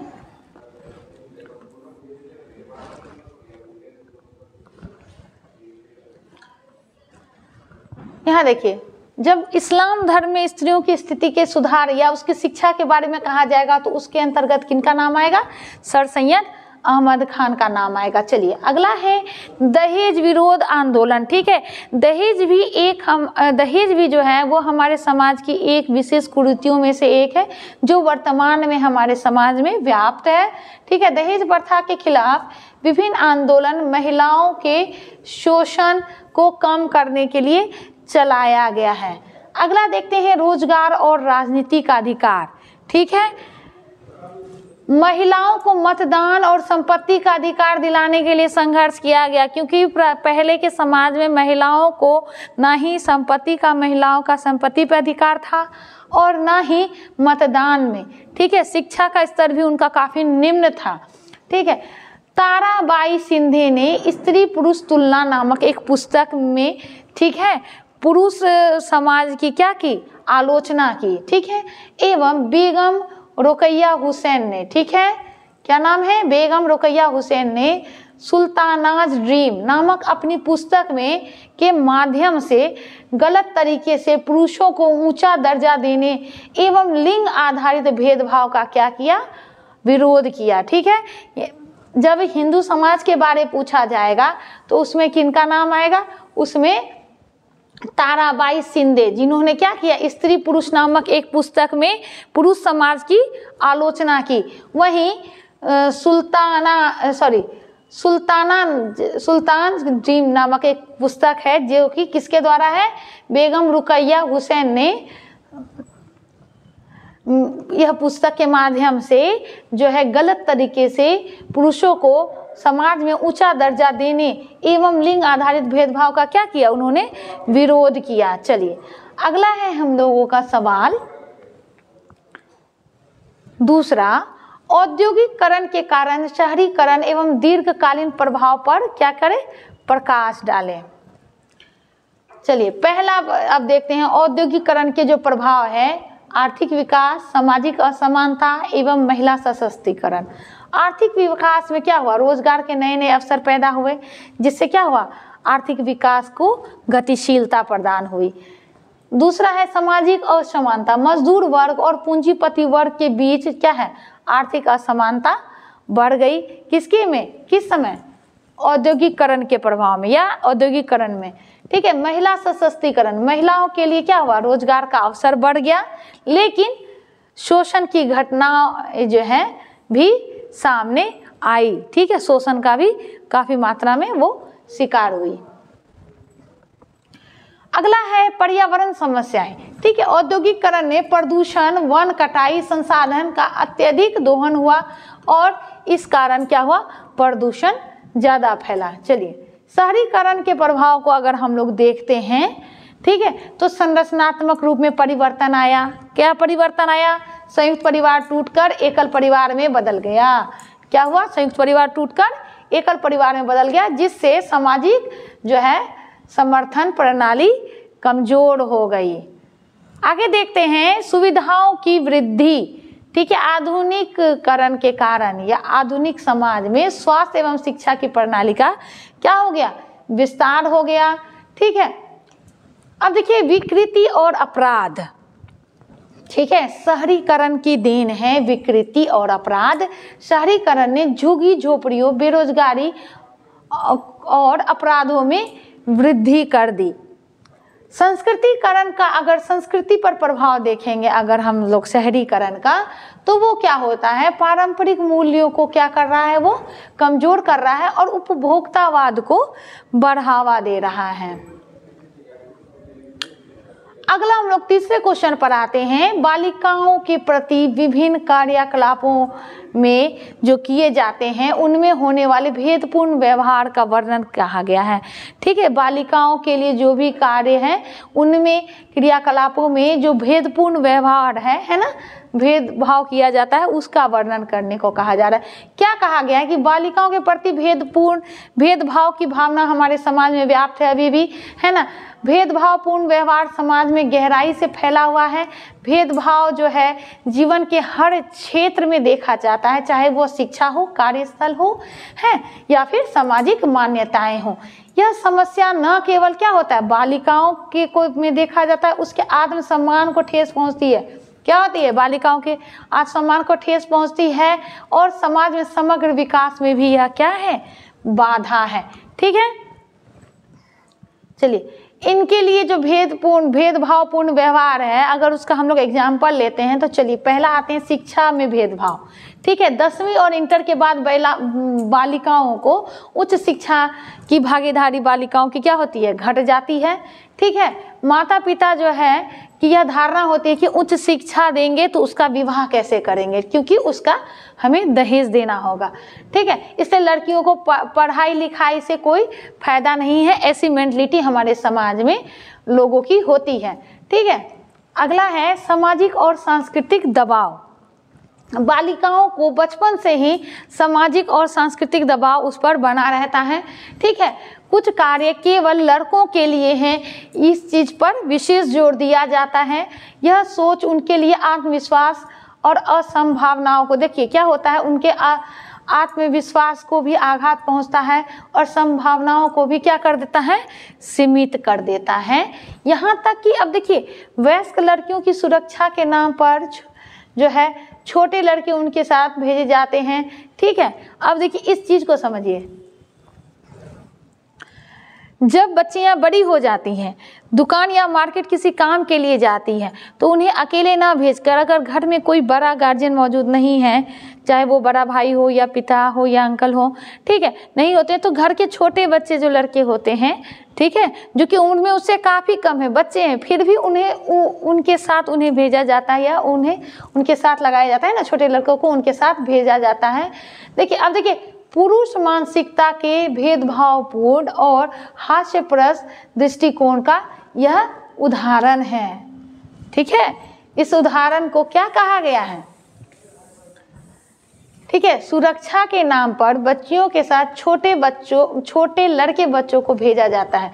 यह पुरुष मानसिकता के भेदभावपूर्ण हास्यपद स्थिति को या दृष्टिकोण को दर्शाता है। ठीक है, पारंपरिक सोच और भूमिका, ठीक है, बालिकाओं को लेकर यह धारणा है कि उनकी प्राथमिक जिम्मेदारी क्या है, गृहस्थी को संभालना है। बालिकाओं के प्रति क्या भावना है कि उनकी जो प्राथमिक जिम्मेदारी क्या है, वह गृहस्थी को संभालना है।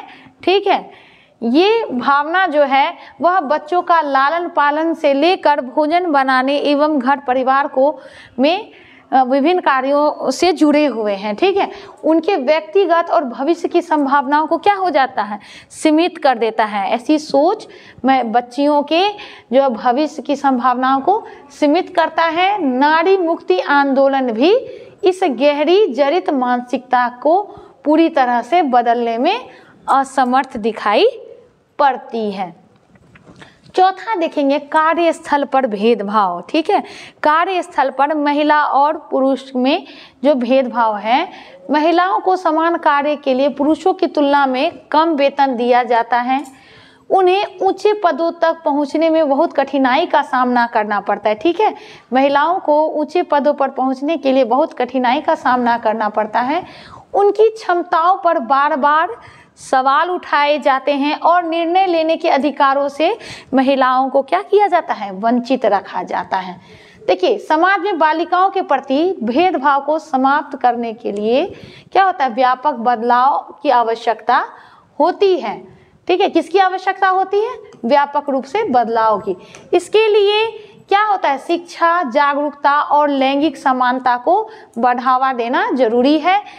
अब देखिए लड़कियों को समान अवसर और अधिकार प्रदान करने की को ही क्या कहेंगे, एक प्रगतिशील और समावेशी समाज का निर्माण।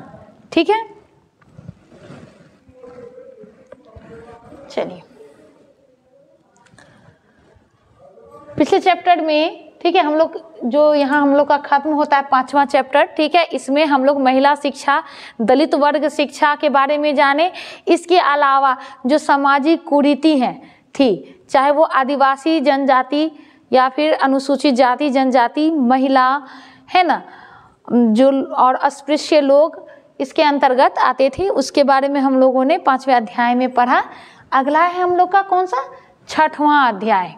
ठीक है, ये हमारा इस पुस्तक का आखिरी अध्याय है। ठीक है, जिसका है सांस्कृतिक विविधता की चुनौती। चलिए इस चैप्टर को हम लोग देखेंगे। इसके ऑब्जेक्टिव को शुरू करते हैं। सांस्कृतिक विविधता किस प्रकार राष्ट्रीय एकता के लिए चुनौती बन सकती है। ठीक है, देखिए पहला ऑप्शन है सांस्कृतिक पहचान की शक्ति के कारण, सामाजिक असमानता के कारण, आर्थिक विकास के कारण, चौथा रोजगार बढ़ने के कारण। देखिए सांस्कृतिक विविधता किस प्रकार राष्ट्रीय एकता के लिए चुनौती है, तो वह है रोजगार बढ़ने के कारण। विविधता में एकता, भारतीय समाज विविधताओं में एकता का देश है। ठीक है, किस प्रकार भारतीय समाज में परिलक्षित होती है, तो क्योंकि विभिन्न भाषा और संस्कृति के सह अस्तित्व से। कैसे, विभिन्न भाषाओं और संस्कृतियों के सह अस्तित्व से। तीसरा देखते हैं हम लोग, भारतीय समाज को कब अंगीकृत किया गया है। देखिए भारतीय संविधान को, ठीक है, जो भारत का संविधान है उसे कब अंगीकृत किया गया है, तो हमें उम्मीद है कि इस क्वेश्चन का जवाब सबको पता होगा। 26 जनवरी 1949 ईस्वी। ठीक है, कब अंगीकृत किया गया भारतीय संविधान को, 26 नवंबर 1949। और 26 जनवरी को हम लोग क्या करते हैं, गणतंत्र दिवस के रूप में मनाते हैं। क्यों, क्योंकि इस दिन जो है संविधान को ये किया गया था, लागू किया गया था। ठीक है, और अंगीकृत कब किया गया, 26 नवंबर 1949 को। चलिए आगे बढ़ते हैं हम लोग। धर्मनिरपेक्षता। ठीक है, धर्मनिरपेक्षता क्या है। ठीक है, धर्मनिरपेक्षता के भारतीय परिप्रेक्ष्य का मुख्य सिद्धांत क्या है, तो यह क्या करता है, धर्मनिरपेक्ष शब्द का अर्थ है सभी धर्म एक समान है। ठीक है, यानी सभी धर्मों का समान सम्मान ही धर्मनिरपेक्षता का अर्थ है। आगे है, किस आंदोलन से सूचना का अधिकार अधिनियम का जन्म हुआ है। किस आंदोलन से हुआ है, सूचना के अधिकार के अधिनियम का जन्म जो है वो हुआ है राजस्थान के ग्रामीण क्षेत्र के आंदोलन से। किससे, राजस्थान के ग्रामीण क्षेत्र के आंदोलन से सूचना के अधिकार अधिनियम का जन्म हुआ है। आगे बढ़ते हैं हम लोग। नागरिक समाज का क्या अर्थ है, नागरिक समाज का क्या अर्थ है, तो नागरिक समाज का अर्थ राज्य और बाजार के बाहर की संस्था है। अगला ऑप्शन है इसका, राज्य द्वारा नियंत्रित संस्था। तीसरा, केवल परिवार के संगठन। दूसरा, केवल धार्मिक संगठन। तो केवल धार्मिक संगठन भी इसका ऑप्शन नहीं हो सकता, केवल पारिवारिक संगठन भी नहीं हो सकता, और राज्य द्वारा नियंत्रित संस्थाएं भी नहीं। ऑप्शन बी इसका आंसर होगा, राज्य और बाजार के बाहर की संस्था। चलिए अगला है, भारत में राज्य पुनर्गठन आयोग की स्थापना कब हुई। ठीक है, 1953 ईस्वी में भारत में राज्य पुनर्गठन आयोग की स्थापना की गई। आगे बढ़ते हम लोग। भारतीय राज्य पुनर्गठन का पहला परिणाम क्या था। पहला, मृदुल आंदोलन। दूसरा, आंध्र प्रदेश का गठन। तीसरा, भाषा आधारित विवाद। चौथा, क्षेत्रीय संघर्ष। ठीक है, ऑप्शन बी हम लोग का आंसर है आंध्र प्रदेश का गठन। सामुदायिक पहचान का निर्माण कैसे होता है? ठीक है, सामुदायिक पहचान का निर्माण, ठीक है, जन्म और अपनापन के आधार पर, दूसरा आर्थिक स्थिति के आधार पर, क्योंकि समुदाय की पहचान की बात है तो आर्थिक स्थिति का आधार नहीं होगा। केवल जाति के आधार पर, ये भी नहीं होगा। ठीक है, केवल धर्म के आधार पर, यह भी नहीं होगा। तो हमारा ऑप्शन क्या बचता है? जन्म और अपनेपन के आधार पर। ठीक है,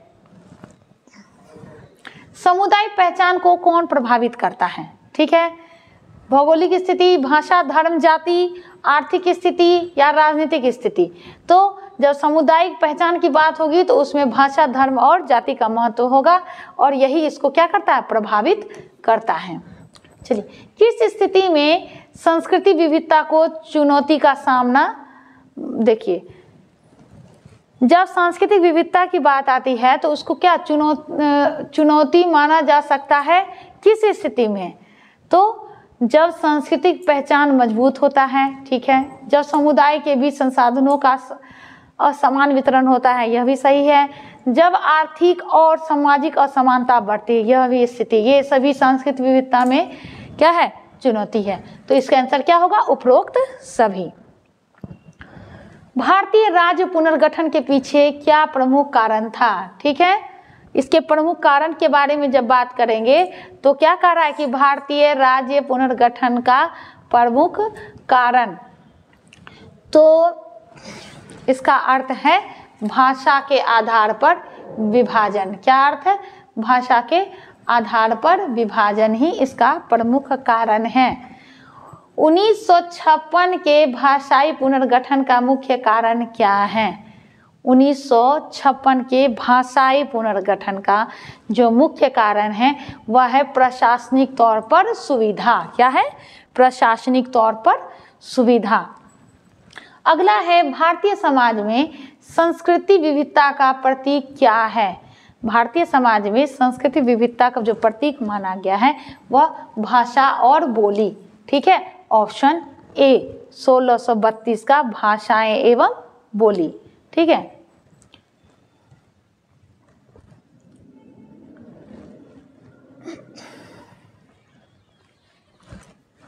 अगला है, संस्कृति विविधता किससे उत्पन्न होती है? आर्थिक असमानता, ऑप्शन ए, ऑप्शन बी सामाजिक अवमानना और ऑप्शन सी दोनों, ऑप्शन डी इनमें से कोई नहीं। ठीक है, तो आर्थिक असमानता और सामाजिक अवमानना ही दोनों इसका आंसर है।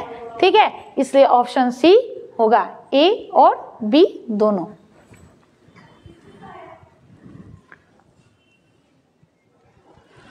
आगे हम लोग देखते हैं सांस्कृतिक विविधता को अवसर चुनौती क्यों माना जाता है।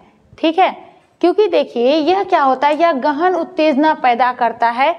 ठीक है, सांस्कृतिक विविधता, इसलिए अक्सर इसको क्या कहा जाता है? चुनौती माना जाता है।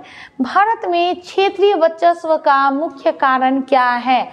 सांस्कृतिक एकता, क्षेत्रीय संसाधनों की असमानता या फिर सामाजिक असमानता, चौथा धार्मिक सहिष्णुता, है ना। तो जो भारत में क्षेत्रीय वर्चस्व का मुख्य कारण है वह क्षेत्रीय तौर पे जो संसाधनों की असमानता है, यही इसका मुख्य कारण है।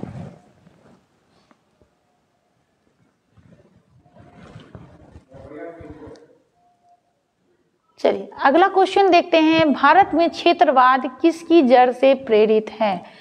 ठीक है, क्षेत्रवाद जो है वो भाषा के आधार पर होता है। ठीक है, इसलिए इसका ऑप्शन होगा भाषाई और जातीय विविधता। ठीक है, 1984 में भारत में कौन सा सांप्रदायिक दंगा हुआ था? ठीक है, 1984 में सिख विरोधी दंगा सांप्रदायिक तौर पर हुआ था, जिसे कि सांप्रदायिक दंगा भी कहते हैं।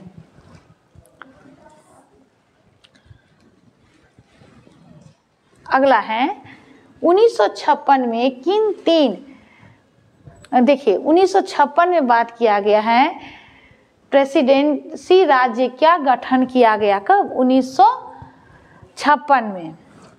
तो वो था मद्रास, कलकत्ता और मुंबई। क्या था? मद्रास, कलकत्ता और बम्बई।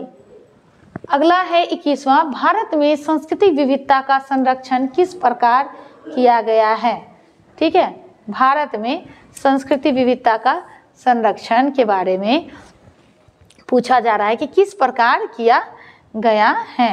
पहला है समानता आधारित नीतियों से, दूसरा धार्मिक विवादों को बढ़ावा देकर, तीसरा केवल आर्थिक सुधार और चौथा केवल जातीय सुधार से। तो ये दोनों नहीं होगा। ठीक है, हमारा कौन सा ऑप्शन बचता है? समानता आधारित नीति और धार्मिक विवादों को बढ़ावा देने में। तो ये है समानता आधारित नीतियों के कारण। ठीक है, चलिए अगला है किस स्थिति में सांस्कृतिक विविधता सबसे अधिक सकारात्मक होती है?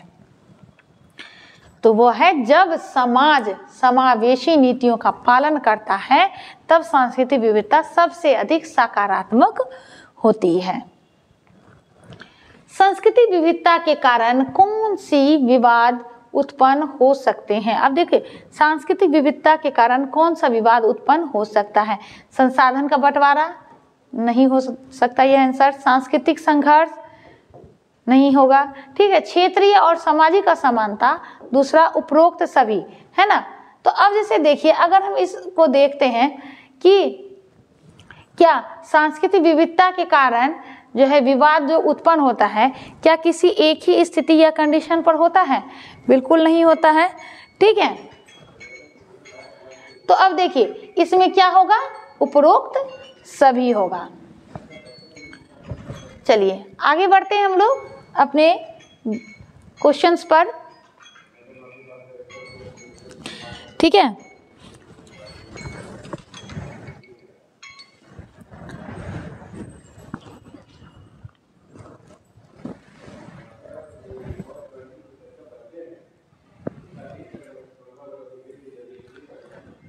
अगला है हमारा लघु उत्तरीय प्रश्न सांस्कृतिक विविधता से जुड़ा हुआ। ठीक है, सांस्कृतिक विविधता का क्या अर्थ है? ठीक है, जो सांस्कृतिक रूप से विविधताएं पाई जाती है, ठीक है, उसे ही हम लोग सांस्कृतिक विविधता कहते हैं। ठीक है, यह भाषा, धर्म, परंपरा और रीति रिवाज, कला, संगीत, जीवन शैली की विविधता से होता है। ठीक है, यह किसी एक क्षेत्र से रिलेटेड नहीं है।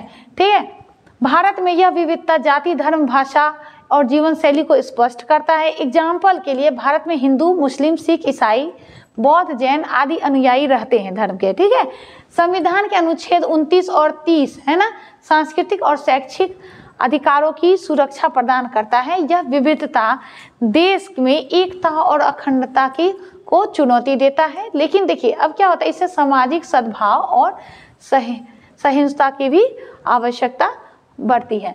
अब देखिए समुदाय पहचान क्या है? अगला क्वेश्चन है समुदाय पहचान क्या है, यह किस प्रकार बनती है?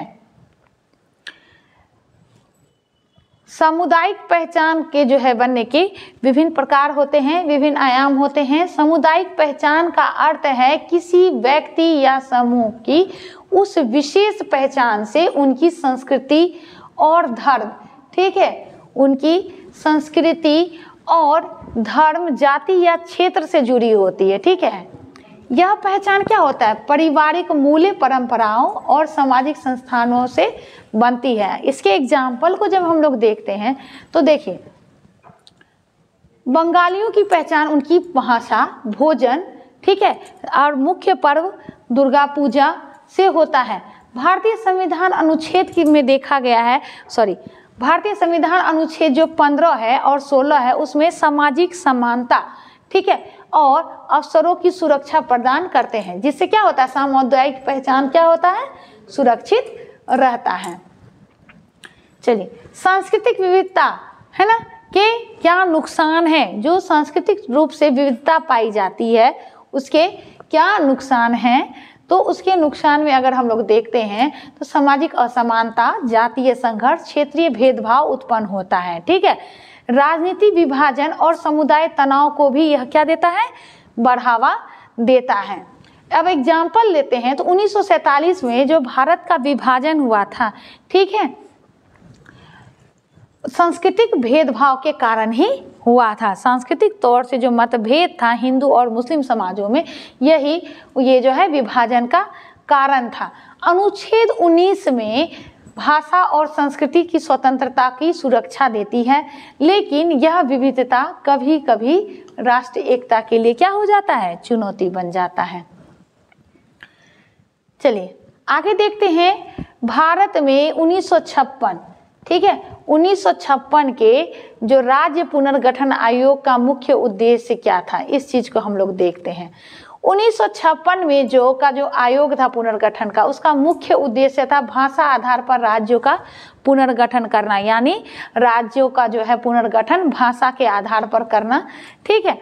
अब देखिए भारत संविधान के 7वें संशोधन में, ठीक है, नए राज्य के गठन का वर्णन है। इसमें क्या होता है, क्षेत्र और भाषा का तनाव को कम करने के लिए यह किया गया। एग्जाम्पल के लिए उदाहरण लेते हैं अगर हम, तो आंध्र प्रदेश जो था वो पहला राज्य था जो तेलुगु भाषाई लोगों के लिए क्या किया गया, बनाया गया, ठीक है। अगला क्वेश्चन है, भारत में कुल कितनी भाषाएं बोली जाती हैं, ठीक है। भारत में 22 अनुसूचित भाषाएं हैं जिन्हें संविधान की 8वीं अनुसूची में शामिल किया गया। किसमें, संविधान की 8वीं अनुसूची में, किसको, 22 अनुसूचित भाषाएं, ठीक है।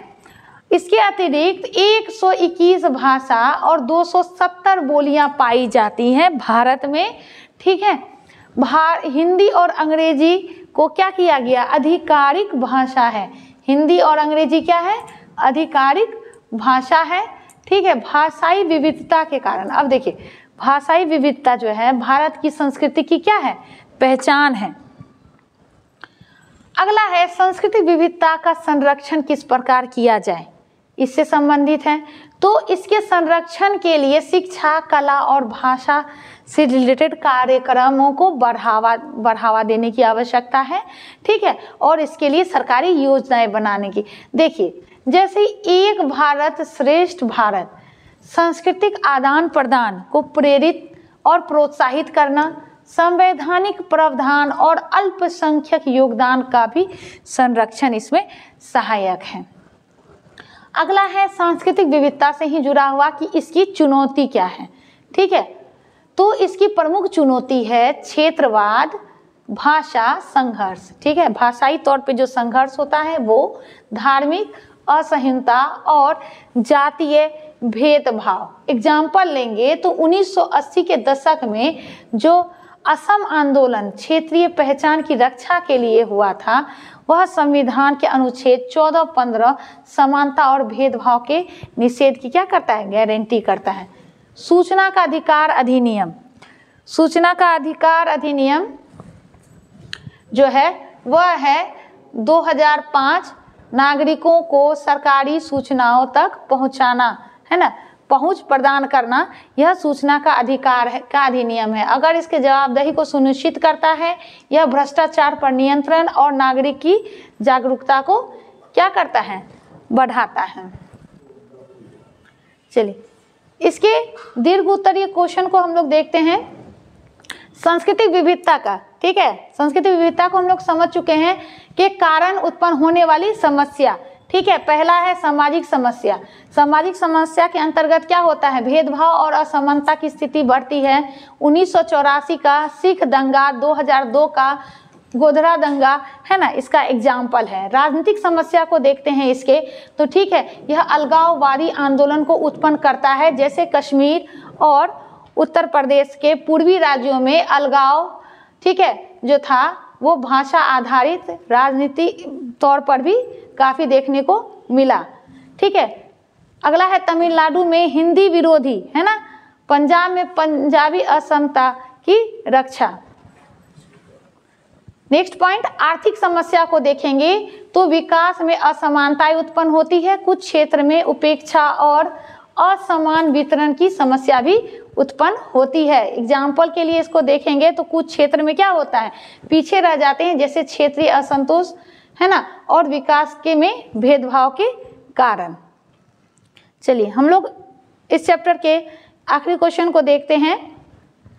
दूसरा है राष्ट्र को परिभाषित करना, ठीक है, कठिन है। और आधुनिक समाज में राष्ट्र और राज्य का संबंध क्या है? देखिए, राष्ट्र की परिभाषा प्रस्तुत करना क्या है? एक जटिल कार्य है, क्योंकि यह केवल भौतिक या राजनीतिक इकाई नहीं बल्कि सांस्कृतिक, ऐतिहासिक और मानसिक एकता को अभिव्यक्तित करता है। देखिए, राष्ट्र का मुख्य तत्व क्या है? भाषा, धर्म, रीति रिवाज और परंपराएं, ठीक है, जिससे इनके समग्र रूप का क्या होता है? निरूपण होता है। चलिए, इसके एग्जाम्पल के स्वरूप में देखते हैं। भारत में विविध धार्मिक, भाषाई और सांस्कृतिक पहचान को एक साझा राष्ट्र चेतना का निर्माण करती है। आधुनिक समाज में राष्ट्र और राज्य का संबंध परस्पर क्या है? जुड़ा हुआ है, किंतु दोनों भूमिकाएं क्या होती है? अलग अलग होती है और साझा पहचान गौरव और सांस्कृतिक उत्तरदायित्व का प्रतीक है। अब आगे देखते हैं कि इसका जो वैधानिक संरचना है, ठीक है, का शासन प्रणाली है जो व्यवस्था और न्याय की रक्षा करता है और जो है राज्य का उद्देश्य कानूनों की सर्वोच्चता को स्थापित करता है, ठीक है। भाषा, धर्म और जाति परंपराओं से समृद्ध है। वहीं भारत जो है वह संघीय ढांचे का कार्य करता है जो केंद्र और राज्यों के बीच क्या करता है? अधिकारों को विवेकपूर्ण वितरण करता है तौर पर, और संविधान में कानूनी व्यवस्था का क्या करता है? आधार है। यह नागरिकों के समान अधिकार और स्वतंत्रता की क्या करती है? का गारंटी प्रदान करता है। चलिए, अब देखिए क्या कहा गया है कि राष्ट्रीय एकता की भावना समाहित है और राज्य में संरक्षण एवं प्रबंधन करता है। चलिए, ये हम लोग का छठा चैप्टर यहाँ समाप्त होता है। हम उम्मीद करते हैं कि आप लोगों को इस चैप्टर में जो भी क्वेश्चन है वो समझ में आया होगा और इसके पॉइंट्स को जरूर नोट कर लीजिएगा। तो हमारा समाजशास्त्र का पहला खंड यहाँ समाप्त होता है, ठीक है। और आशा करते हैं कि आप लोगों को बोर्ड की तैयारी में इससे काफ़ी सुविधा प्राप्त होगी। Thank you.